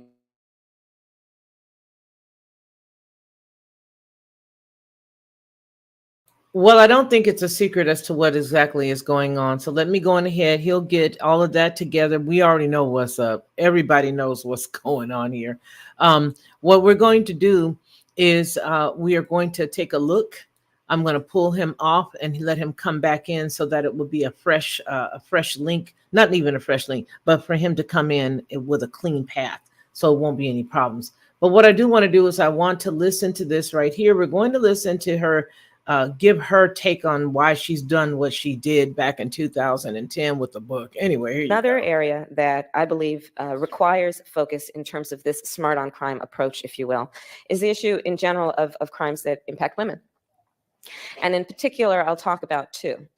One is the issue of human trafficking, and the other is the issue of domestic violence. And in addressing both, what I believe we must do to achieve the intended goal of ending or reducing crimes against women, and in particular crimes of violence against women, what we must do is we must address it from a three-pronged approach, which includes, of course, the prosecution, i.e. consequence for bad behavior and punishment. It should include recognizing that we have to think about it in terms of public education. And often with a lot of crimes, what that means is encouraging victims to report, knowing that when they do, they will not be judged. And three, it involves empowering the victim through the process and when the process is over. So how does that relate to these two crimes, human trafficking and domestic violence? Well, human trafficking is a crime that we've been talking a lot about. There's actually some very exciting legislation being proposed right now by Assemblyman Sandre Swanson out of Oakland to address the fact that when it is a girl, a young girl under the age of 18 who is being trafficked, the law should not require that we prove that she was forced, physically forced to do that thing that she's being essentially forced to do. The fact of her age and her youth should be enough to prove that when she has been brought across state border or brought into the country from another place, and she is in a sweatshop, or she is in a place that is called a massage parlor, but in fact has been forced into prostitution, and she's 15 years old, the law should not have to prove that she was forced to do that to show that it is a crime for anyone to subject her to that kind of situation. So human trafficking is an issue that has been around for a long time, but it's also an issue that because of the vulnerability of the victim, and in particular, the likelihood that she will not speak English, that this culture will be foreign to her, and because she has probably come from a place where she learned to distrust law enforcement, or she's been told to distrust law enforcement here, she'll not report the crime. And because the crime takes place in a situation that is a sweatshop or is a brothel purporting to be a massage parlor, it is a crime that takes place in the shadows. And so it is not necessarily the subject of a community meeting of outrage or concern about crimes that are happening in their community, which means that it pretty much becomes overlooked as a real problem for the society or community in which we live. So human trafficking is one of those issues that does require a smart on crime approach. And what we've done is we actually, a couple of years ago in California, through the leadership of then Assemblywoman Sally Lieber, wrote a bill, which we all went up to Sacramento and testified about, saying this should be a state crime. And in recognizing that it's a crime in the state of California, let's also be smart, again, about recognizing what is at play, the pathology of what is occurring. So what we did is we wrote into the legislation, not only that there would be a criminal consequence, which includes significant jail or prison time for the person who transports the girl or woman into the country or into the state or into the city from Las Vegas. We will also recognize the motivation behind this crime is almost entirely financial profit and gain. So recognizing the nature of it, we wrote into the law, not only will there be the criminal consequence of the penalty of confinement, once guilt has been proven, we will allow the victim to walk into a civil courtroom and sue the perpetrator for the money gained from their illegal conduct. And in that way, through this legislation, we, I believe, have been smart in recognizing that we want to go to the heart of the matter. And it will be not only about this predator being concerned that they may be locked up in jail, but be concerned about the fact that we're going to strip their bank account of all of their ill-gotten gains.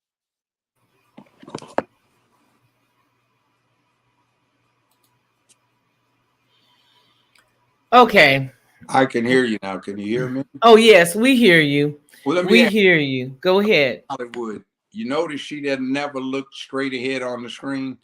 What's going ahead is that there are transparent screens to her left and right, and what she's reading are scrolling through there. So to give the illusion that you're saying it off the top of your head for the camera, it's going on both of them so you can look from left to right and you can read it as though in your gesturing. That's what they teach you to do, so it looks like it's live and unscripted when it actually is.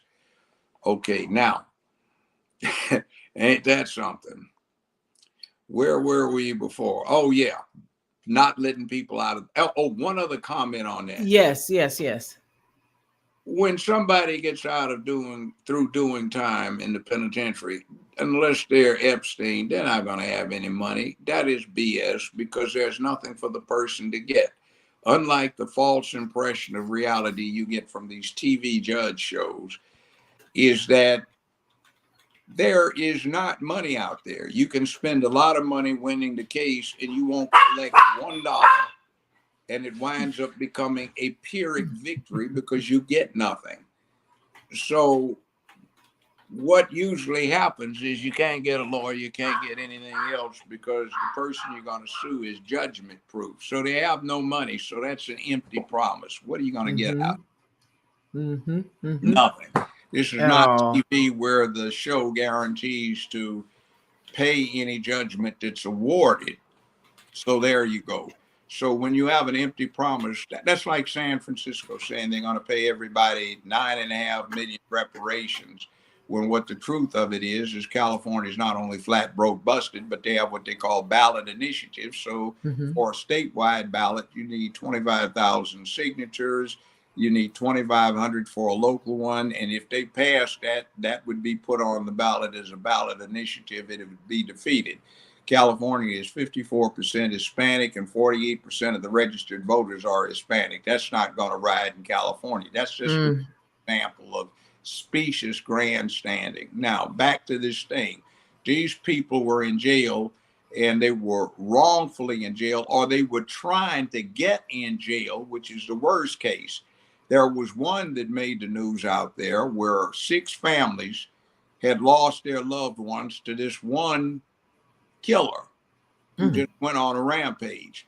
So it had drug on for year after year, and Kamala was trying to grandstand it for political gain. So they wrote her a collective letter, a joint letter, saying, please, this man's offering to plead guilty to life without possibility of parole. Please let him do so, and stop using and abusing the families who want closure on this situation by trying to get political gain out of it. We don't want him on death row. We'd rather him suffer for the rest of his life in a penitentiary. And finally, when it drew just some horrible attention, then he got, I don't even know, it still carried on. He was trying to enter that plea. It may still be pending all these years later. She was like that. You know, I get a little overwhelmed when I see, you know, these type of things done, especially to people that, for example, she's standing up saying that these are the people that she's representing and she's for the downtrodden. The only thing I've ever really seen her stand up for is abortion. That's it. I mean, that's all I've ever seen. And I mean, she's eloquent, trippingly off the tongue. You might want to check with Angela Stanton King on that one. Now, you know, about Kamala and that particular subject. But let me say something else too. 1,200 women, mostly Black and Hispanic, got locked up behind her supposed truancy crackdown. We have that. Can I play the soundbite for you? Yes, go right. Okay, let's play that. Here you go. Watch her lie. Another focus of the book, in large part, is on the issue of children. Well, that's not a tough topic. Tough people don't talk about children.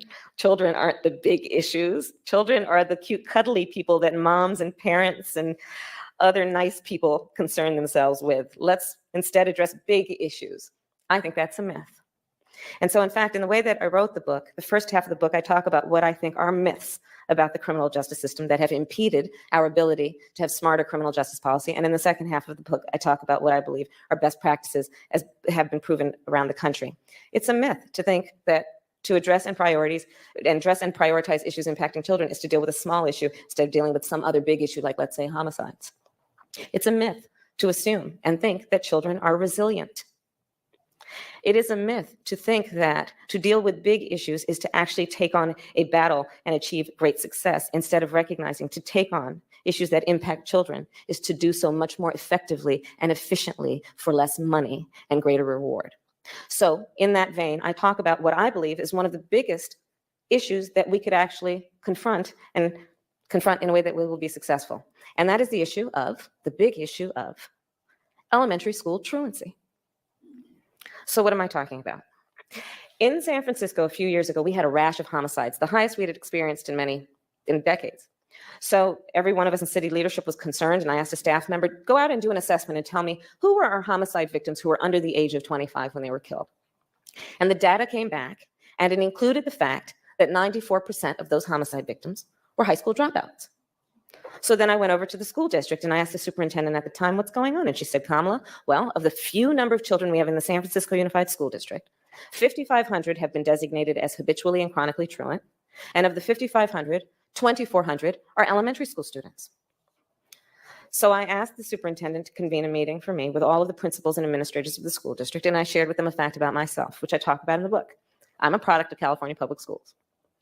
My first grade teacher, Mrs. Frances Wilson, God rest her soul, attended my law school graduation. I would not be standing here were it not for the education I received. And I know many of us will say the same thing. And I believe a child going without an education is tantamount to a crime. So I decided I was going to start prosecuting parents for truancy. Well, this was a little controversial in San Francisco. And frankly, my staff went bananas. They were very concerned because we didn't know at the time whether I was going to have an opponent in my reelection race. But I said, look, I'm done. This is a serious issue, and I've got a little political capital, and I'm going to spend some of it. And this is what we did. We recognized that in that initiative, as a prosecutor and law enforcement, I have a huge stick. The school district has got a carrot. Let's work in tandem around our collective objective and goal, which is to get those kids in school. So to that end, on my letterhead, now let me tell you something about my letterhead. When you're the DA of a major city in this country, usually the job comes with a badge. And there is often an artistic rendering of said badge on your stationery. So I sent a letter out on my letterhead to every parent in the school district, outlining the connection that was statistically proven between elementary school truancy, high school dropouts, who will become a victim of crime, and who will become a perpetrator of crime. We sent it out to everyone. A friend of mine actually called me and he said, Kamala, my wife got the letter. She freaked out. She brought all the kids into the living room, held up the letter, said, if you don't go to school, Kamala's going to put you and me in jail. Yes, we achieved intended effect. And here's what we also did. We created what we call the DA mediation program, where we assigned prosecutors to go and sit with the administrators and principals when they met with all the parents. And frankly, you know the prosecutors in my office who volunteered to do this? My homicide prosecutors, my gang prosecutors.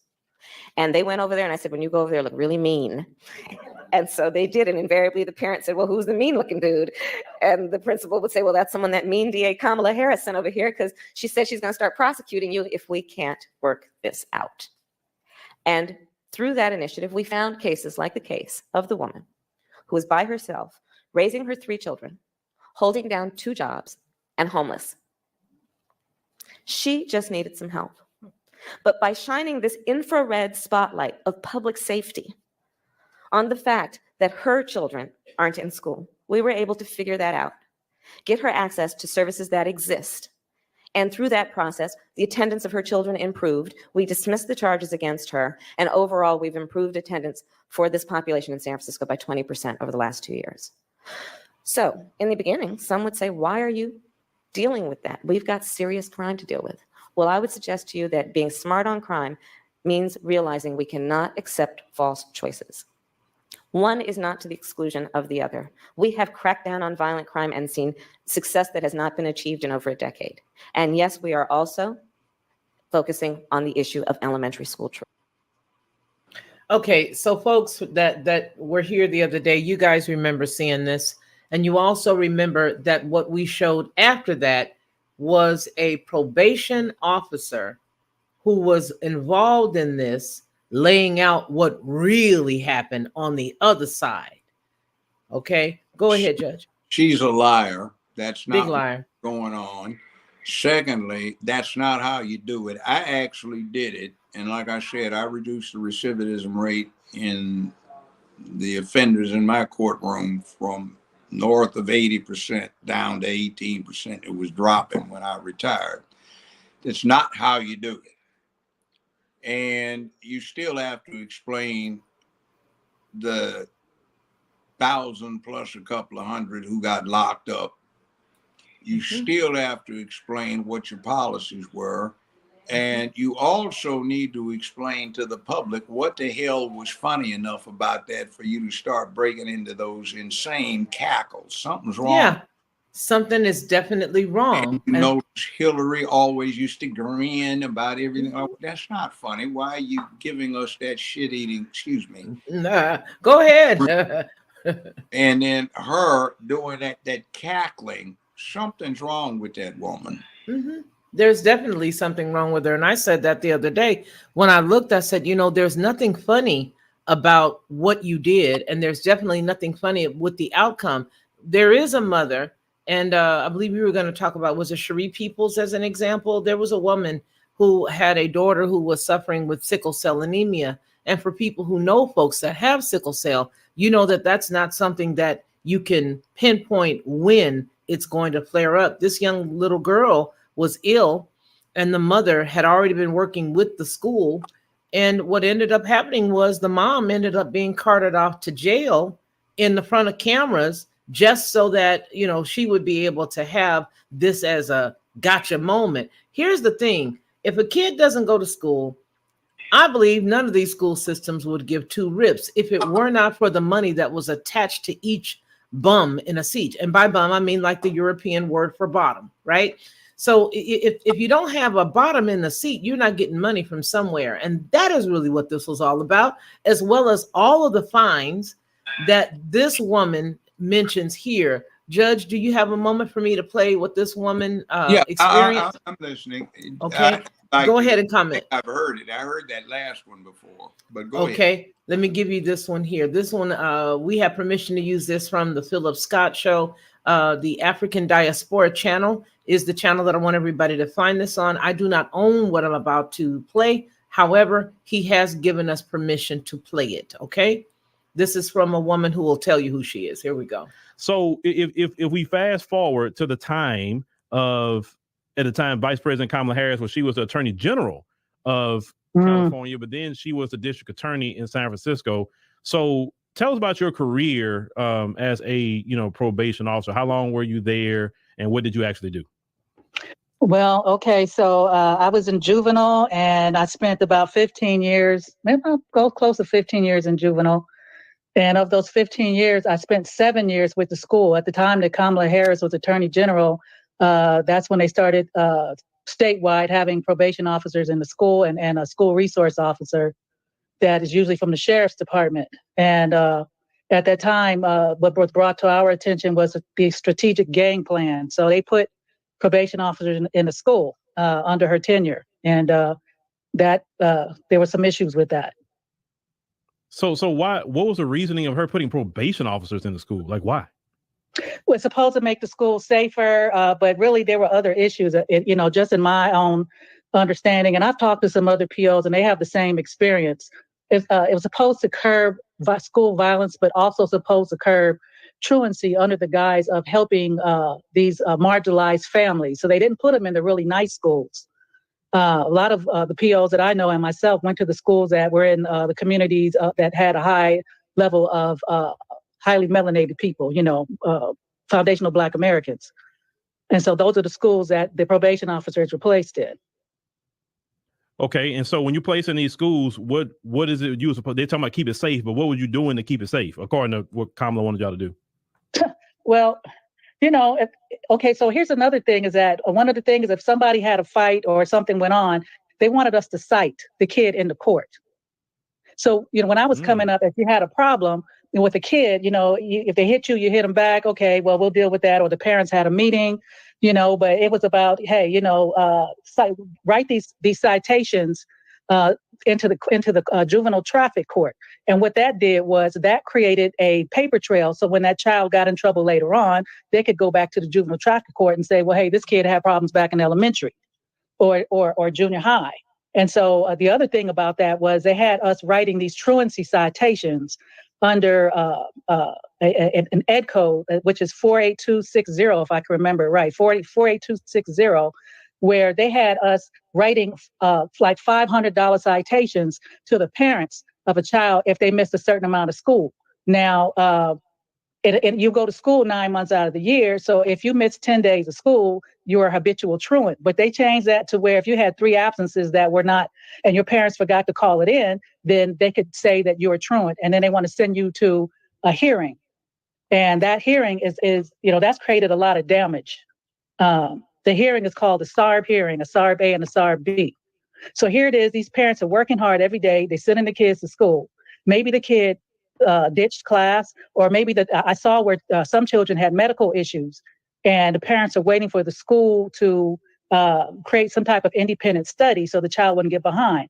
Well, they'll send a letter. They were sending letters to the parents saying your child missed school. We think that they missed too much school. So now you have to go to this hearing. You don't even understand as a parent, what is this about? You go to the hearing and there's a district attorney, child and family services, a probation officer, and a school principal or a school representative, and sometimes somebody else.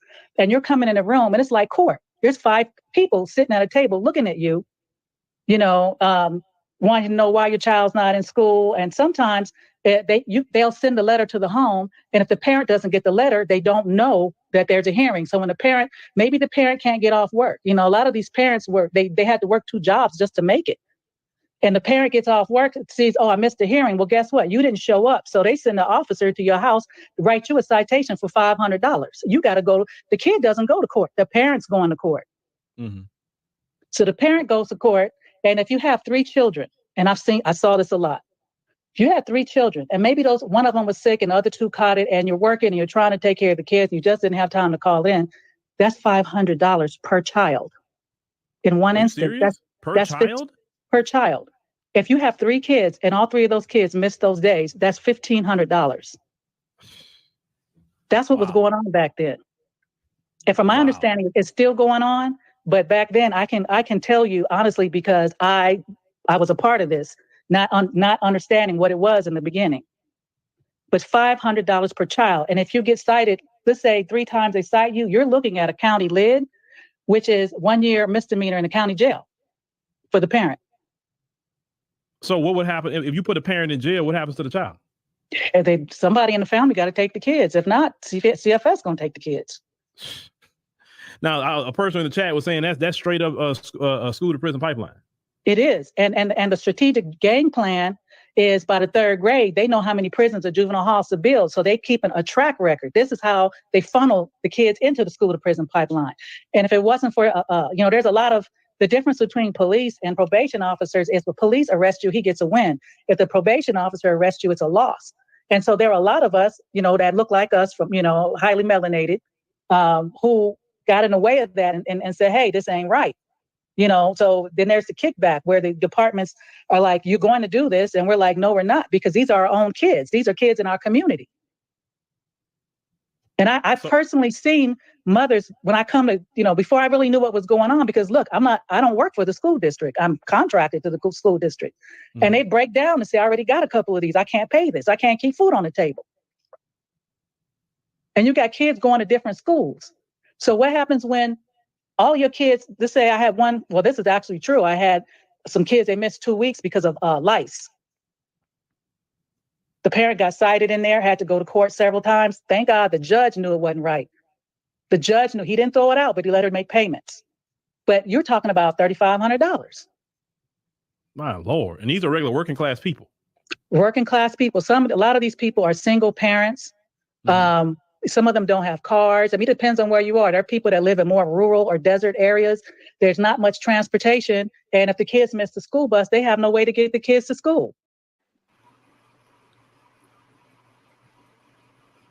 You see.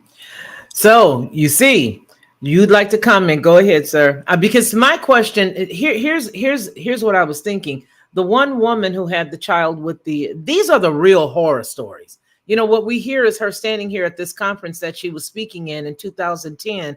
And I did speed it up a little bit. But what you hear is her confidently saying these are the things that she has come up with. And I know, first of all, she does not have a original thought in her mind that it had to be another purpose. But this is something that's going on around the United States now. And I'd like to also add that there is a bad piece to this, because you have a lot of bad actors out there that are not just concerned for the children going to school. You have a lot of people who are counting them ducats. It's all about the money at the end of the day. Go ahead, Judge. Well, one of the problems that you're having nationally and in California is a privatization of the process where people are actually making money off of this. See, when you lock somebody up, you have to feed them, clothe them, shelter them, transport them around, and there's money to be made there. When you're talking about these children and the situations involved, if you look at what they are requiring of the children in terms of where they have to attend schools, it doesn't make any sense at all.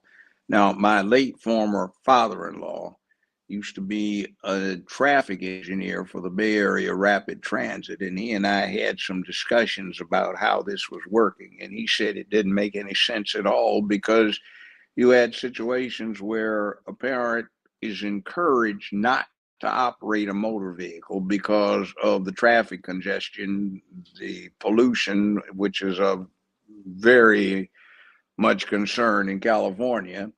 And they wind up having children who are in schools that are very far away from their places of work, and there's no real way for them to expeditiously get some child someplace when the sun's just coming up in the morning, get to work,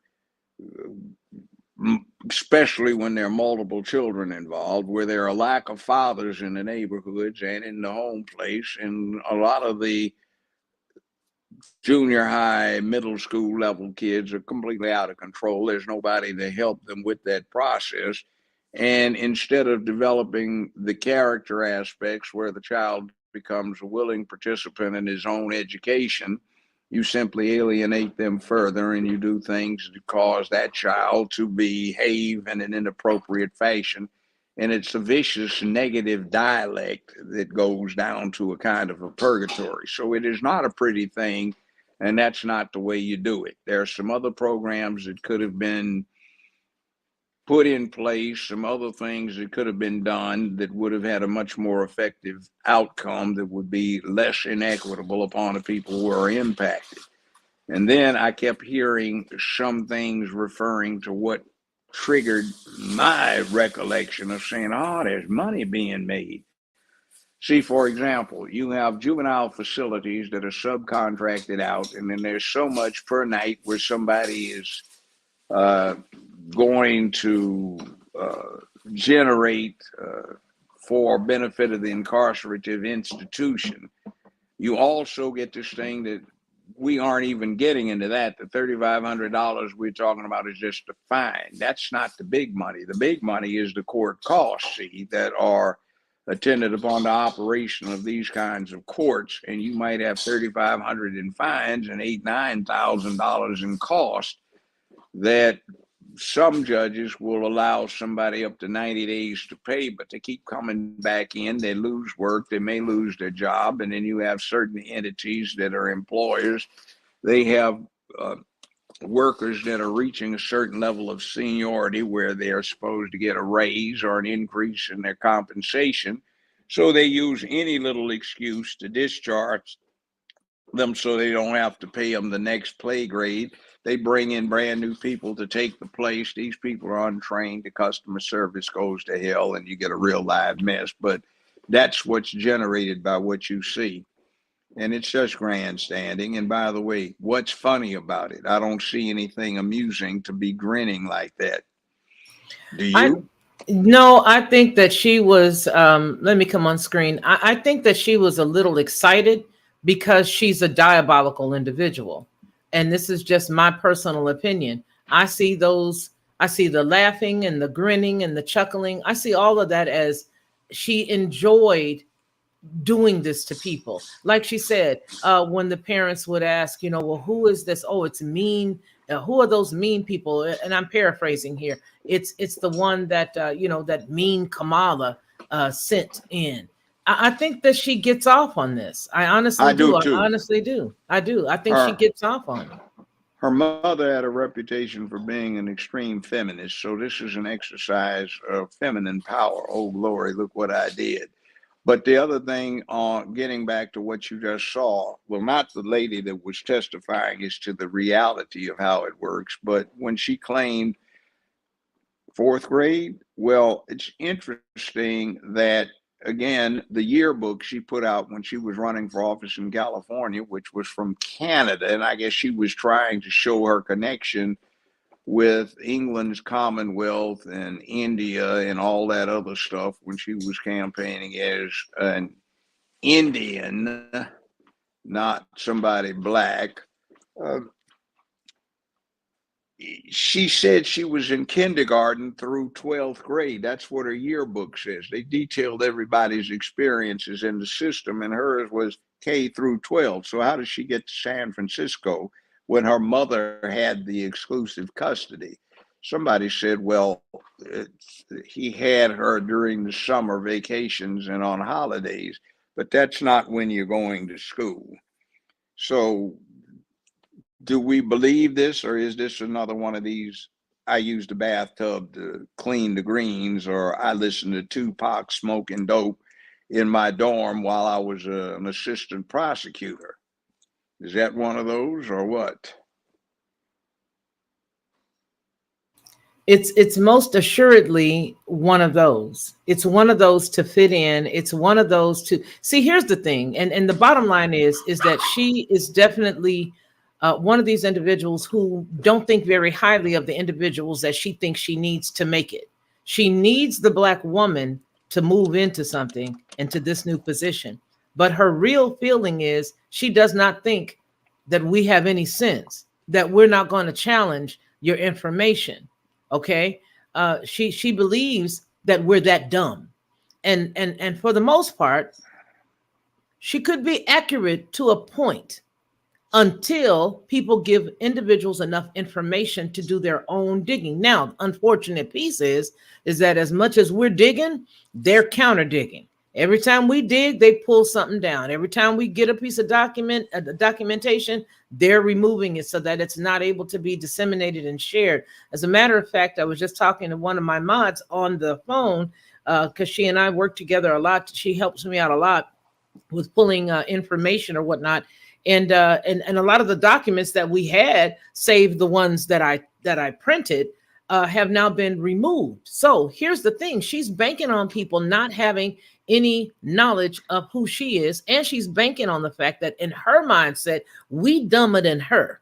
Okay, I'm going to say it like that. She thinks that the Black woman that she's really using to pull her way through to get into the presidency, which she don't need, because all they got to do is, move around with those electoral votes and do whatever they want to do. Okay, they already proved they can do it virtually. But she's banking on the fact that we're not going to do any research. And I'm banking on the fact that it's important for all of us who can to dig a little deeper, find what you can find, print it out if you have to. But this lady is diabolical. She is eager and happy. The only 2 times I've ever seen her happy, and the only 2 times that I've seen her hold a conversation longer than the ha-ha cackle, is the first thing, dealing with abortion, telling women that it is their right to choose, but you didn't have the right to choose back in 2020 and you didn't want something to go in your body. But you can definitely choose this. You can't go and choose which type of contraception you're going to decide to use. Okay, because as an adult, we're not talking about the offshoot of the other issue. Okay, but as an adult, let's keep it in this wheelhouse. You know that when you lay down with a man, that you're going to come up with a couple of things. And judge, we know that it's either going to be an STD or 3 things: STD, STI, or a baby. So you would take some type of precaution as a thoughtful adult to protect it. So she's not talking about that. But she has glee when she's telling you to go out there and do that. And then she has glee when she's talking about taking people to truancy court that inevitably put people in those marginalized communities that she so eloquently spoke of in financial ruin, and it brands the child. They get into that cume, and once they start tampering with that child's cume, that cume follows them along the way. It doesn't just follow them in the state of California. They're getting your documents from wherever you went. Case in point, go to any college. Go to a college. Try to play football. They're going to get all of your information because that's what it is. You're dealing with a system.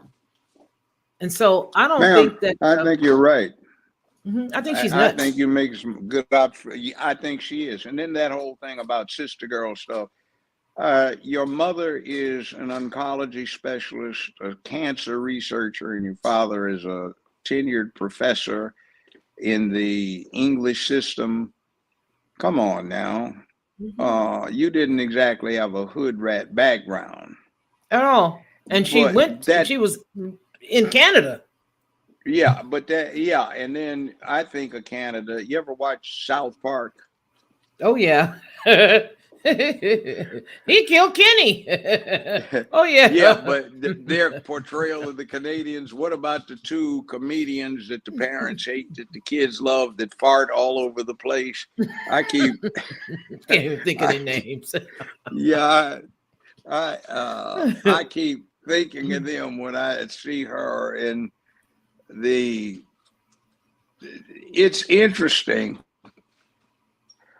Now that I think of it, they always have the Canadian characters breaking out in hysterical laughter at inappropriate moments. So I don't want to talk about them, but the mind of a madman. It's the mind of a madman and the mind of a mad woman. When you see them, if any diabolical character that you've been able to watch on a movie or whatnot, let's use that as an example. Some of them have these crazy laughs where they break out into laughter. And then after they break out into laughter, you see them go and switch reels, and now they're doing something else. They become somebody else. That is exactly what I see when I, and this is my impression of her. I don't know this woman. All I know are the fruits of her labor. All I know are the things that she said. All I know are the things that she has been accused of and the things that have been proven by way of lawsuits that have come about because of the fact that she did incarcerate people and withhold evidence, and that she did keep evidence back that should have been presented that could have helped somebody. And then even upon appeal, like the young man that we showed last week, everybody, the one who was not even there, and they accused him of unaliving or murdering somebody, and then she prevented him from getting out. And then when he did get out, they had to sue. They had to sue to get the money for the time lost. But what goes on with a person when they're in prison and incarcerated? They get turned into a homosexual involuntarily. Come on now. And you're not going to be able to undo that. Yeah, you're not going to undo that, are you, Judge? They're not going to undo that. There's no way that they can undo that. Once you've done that, you cannot undo that. And so to me, she seems to take pride. She seems to be happy with watching the demise of Black folk. Okay, there may be some white folk, but Black folk. She seems like she enjoys a perverse enjoyment, that is, of doing stuff harmful to people. She seems like a sadist. Come on, that's exactly what I called her the other day, because that sadistic laugh. Yeah, it's like, oh, yesterday 2 people got killed. And it's another example of too many guns. Like, what in the world is wrong with you, Judge? I want to ask you. Insane. I'd say give that person a mental evaluation if you did that in front of me. That's exactly what I was about to ask you. I was about to ask you, do you think that what Trump said, and I have something from him too, so I want to deal with this. Well, yeah, I believe, I believe that. I believe that there's something definitely not right. And I also, let me tell you what it is. Well. She's 60 years old. You're 62. You're okay. But we know after you get over 60, we have friends who aren't okay. They start suffering from a thing called, quote, early onset dementia, unquote. And that's what she's doing. That bounce around the curve bit, that word salad. Today is a great day because today will be tomorrow, and tomorrow is the day. That's why it's a great day, because it is today, tomorrow. Like, what did you just say, idiot? But you see, that's what you get. And meanwhile, this is supposed to be the person with the nuclear codes and the finger over the red button to say activate the codes and launch. This is the person that's supposed to be dealing with Putin and Xi Jinping and Rocket Man in North Korea, and they're sitting there on one side of the conference table, and she's cackling away, giving you that cackling stuff she does. Look at this lost. They just What in removed the world her. is this? They just removed her from a from the meeting that they had. I don't think it was a situation room, but they had her in a meeting, and they were dealing with some pretty heavy stuff, and they removed her. They told her she was free to go, and they finished having the meeting. This lady is not prepared to be the president of the United States, and that's my personal opinion based on what I've seen. Second of all, whomever it is that's going to be, maybe she's going to be the proxy for the person that's really behind the curtain, because for the past 4 years almost, I've been saying that the person behind the curtain looks a whole lot darker than the cat that they got, and I'm gonna stick to that. But with that said, I do believe that Obama.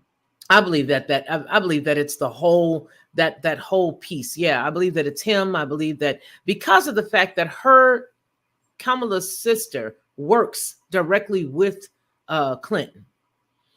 I believe that she, as a mentor of hers, because that's something also that's been mentioned, is that she's a mentor of hers. I believe that there's a lot of devious individuals that are pulling the strings. The bad part about it is that if you co-sign with that and then you throw your popular vote behind that, you are responsible for what's about to happen. And I'm not telling y'all who to vote for. I don't care if you vote for Mr. Naranga, the orange man, or her. I don't care. What I want you to do is be informed.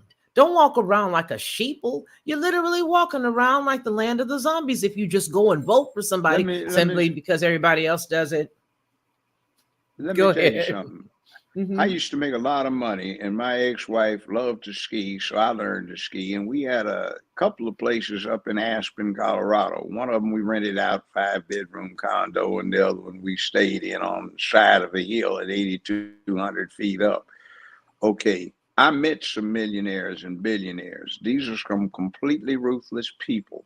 Now, let me say also that there are hidden connections.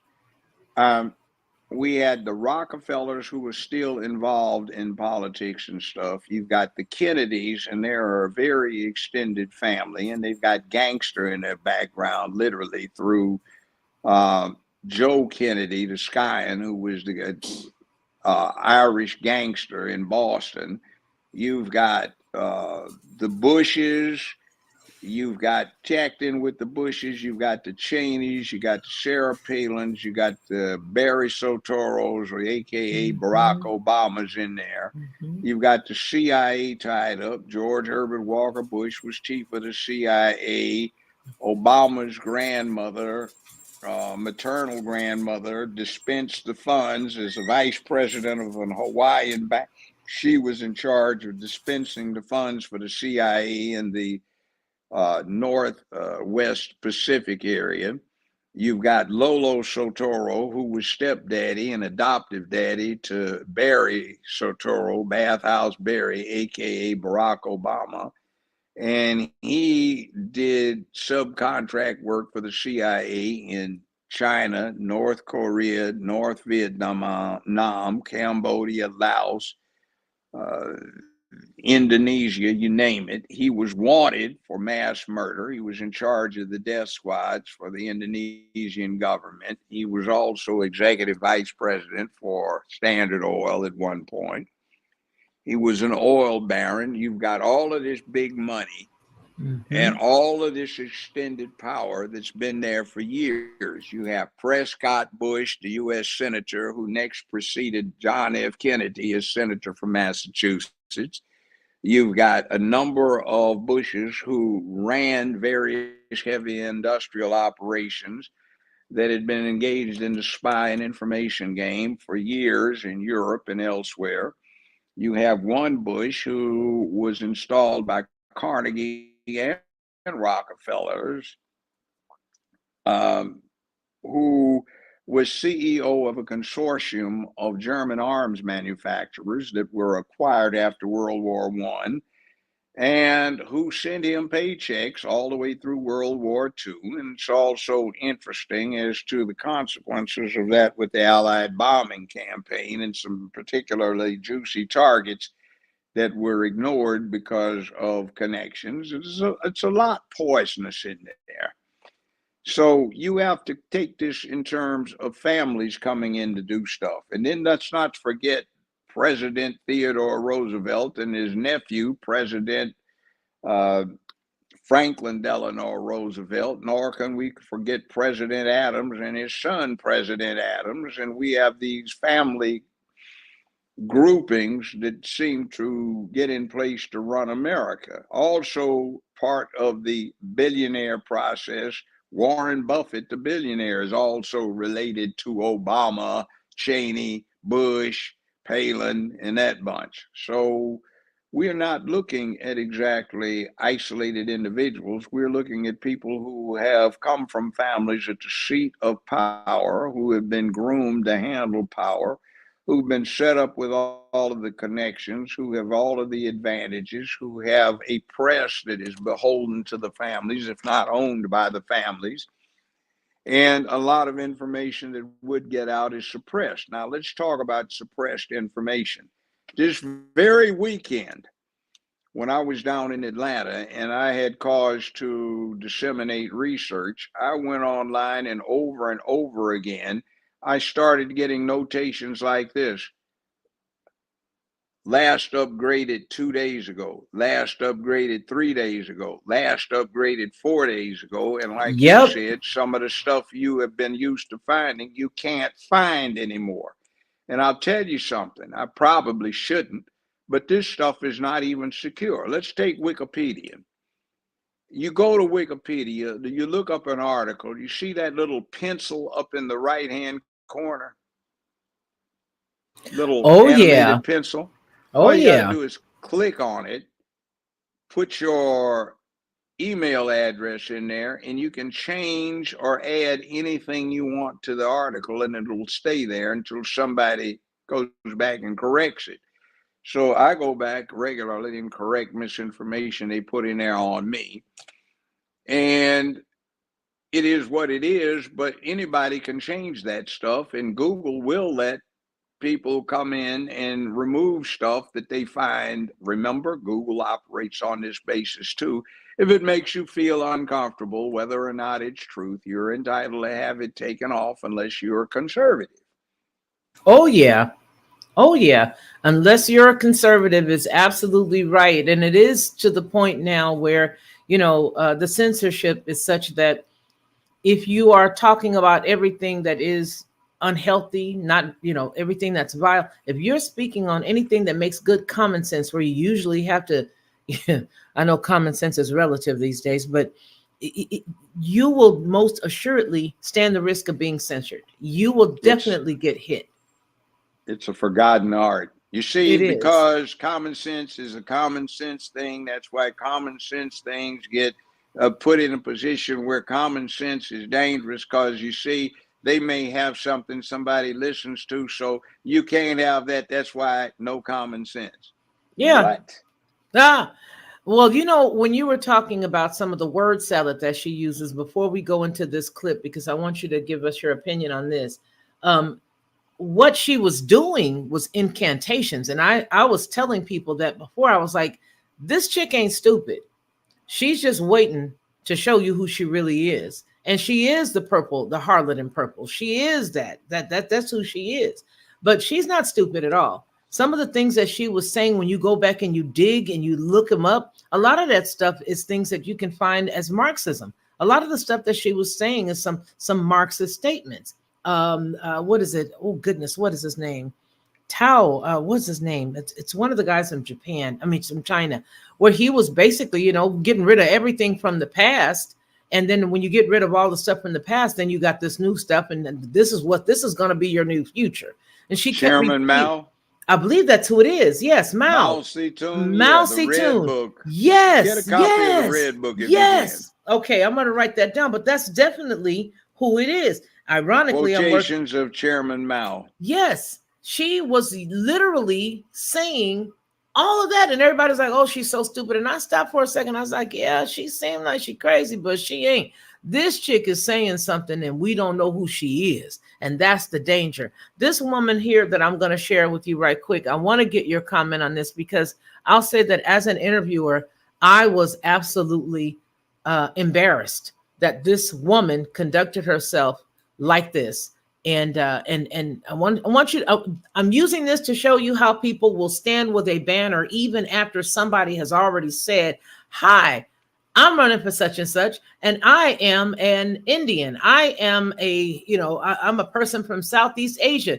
Get a load of this, folks, while you guys are getting a gander. Refresh yourself with this, because it really did embarrass me for this chick. I was embarrassed for her. I thought she was really an idiot, the way she treated him. Let's go. Sir, do you believe that Vice President Kamala Harris is only on the ticket because she is a Black woman? Well, I can say no. I think it's maybe a little bit different. So I've known her a long time indirectly, not directly very much. And she was always of Indian heritage, and she was only promoting Indian heritage. I didn't know she was Black until a number of years ago, when she happened to turn Black, and now she wants to be known as Black. So I don't know, is she Indian or is she Black? She has always But you know identified what? as a Black woman. I She went to a respect historically either Black one. college. I respect either one, but she obviously doesn't, because she was Indian all the way, and then all of a sudden she made a turn and she became a Black person. Just to be clear, sir. Okay. All right. Yeah. So he's absolutely right. What's wrong with her? Well, and then this chick literally stood on there with the banner, what you just saw, saying who she said she was. When I have clips that are showing her saying, basically standing there taking the rep for her being an Indian woman. She was on there with the gal from that TV show. Well, nonetheless, you know what I'm saying? Let me put this to you. If you're mixed Black and white, what are you? Are you white or are you Black? By American standards, you Black. Okay. If you're mixed Black with Chinese, what are you? You Black. If you're Black mixed with Japanese, what are you? That's a Black person. If you're Black mixed with German, what are you? That'd be Black in America. Okay, if you're Black and you're mixed with Indian, how the devil do you become Indian unless you really are Indian and you're not Black? Because she's not Black. There you go. You see, and she had nothing to do with the foundational issues of the folks that she is running around here pretending to be. This is Rachel Dolezal 2.0. Well, hold on. Who does she have a connection with? She doesn't have a connection through anybody white. She doesn't have a connection through anybody yellow, nobody brown, nobody red, nobody Black with the country's history. So why do we take the singular candidate in the 235-year history of the United States with the least connection to the country's history and all of a sudden fall in love with her? That's fresh off the boat. She's a migrant. Absolutely. She's not an anchor baby. She's a migrant because her parents had no intention to stay here. They just came through on academic visas. They came through with a purpose to do just what they did. Here's my thought process. I don't ever have a feeling that something happened by accident. Every single thing that goes on, especially as it relates to politics and who's going to get into office and all of that stuff, especially higher up in office, I believe that stuff has been orchestrated and just literally, Andre Previn, just one of the best, just orchestrated to no end. And it's part and parcel of the whole system itself. It is a system. You just mentioned all of those people who are relatives that are all attached to each other. Even Hillary Clinton and Trump are like 17th removed or some odd something. They're even cousins. So I don't believe that nothing is an accident. I don't believe that her being who she is in this particular day and time is an accident. I believe that it's all purpose. And I believe that if we allow that to happen, the purpose is going to creep out everybody. I never can forget the fact, and after this, we'll go to a commercial and show you guys to get yourself some good stuff. I will never forget the time that I saw our tax dollars go for a boatload of guillotines. I think they may be waiting to use those guillotines for, I don't know, maybe they got a reason for one. Maybe there's somebody that they don't like. You guys get yourself some barbecue sauce talking about guillotines. Here we go. Hey everyone, it's me, Felicia, of the Lockhart Perspective and Headlines with a Voice. I want to tell you a little secret. This is what I used to do, because I don't do it anymore. I would go to the store, buy the barbecue sauce, pour it inside of a bowl, put a whole bunch of different spices, a dash of brown sugar, a dash of maple, and a dash of mustard, stir it all around, and everybody would be like, oh my gosh, this is the best, this is the best. But I was exhausted after all of that, and a lot of times I couldn't remember how many dashes of what I put in it. But I don't have to do that anymore, because now I just go to Judge Joe Brown's website and I order his 3-pack of bottled barbecue sauce. It is by far the best, and I do mean the best barbecue sauce I've ever eaten. And when you go to his website and you order his 3-pack, you'll see exactly what I mean. Head on over to jjbbbbq.com and order Judge Joe Brown's barbecue sauce. You'll be glad you did, and you're going to tell me about it. I know you will. Lockhart Perspective.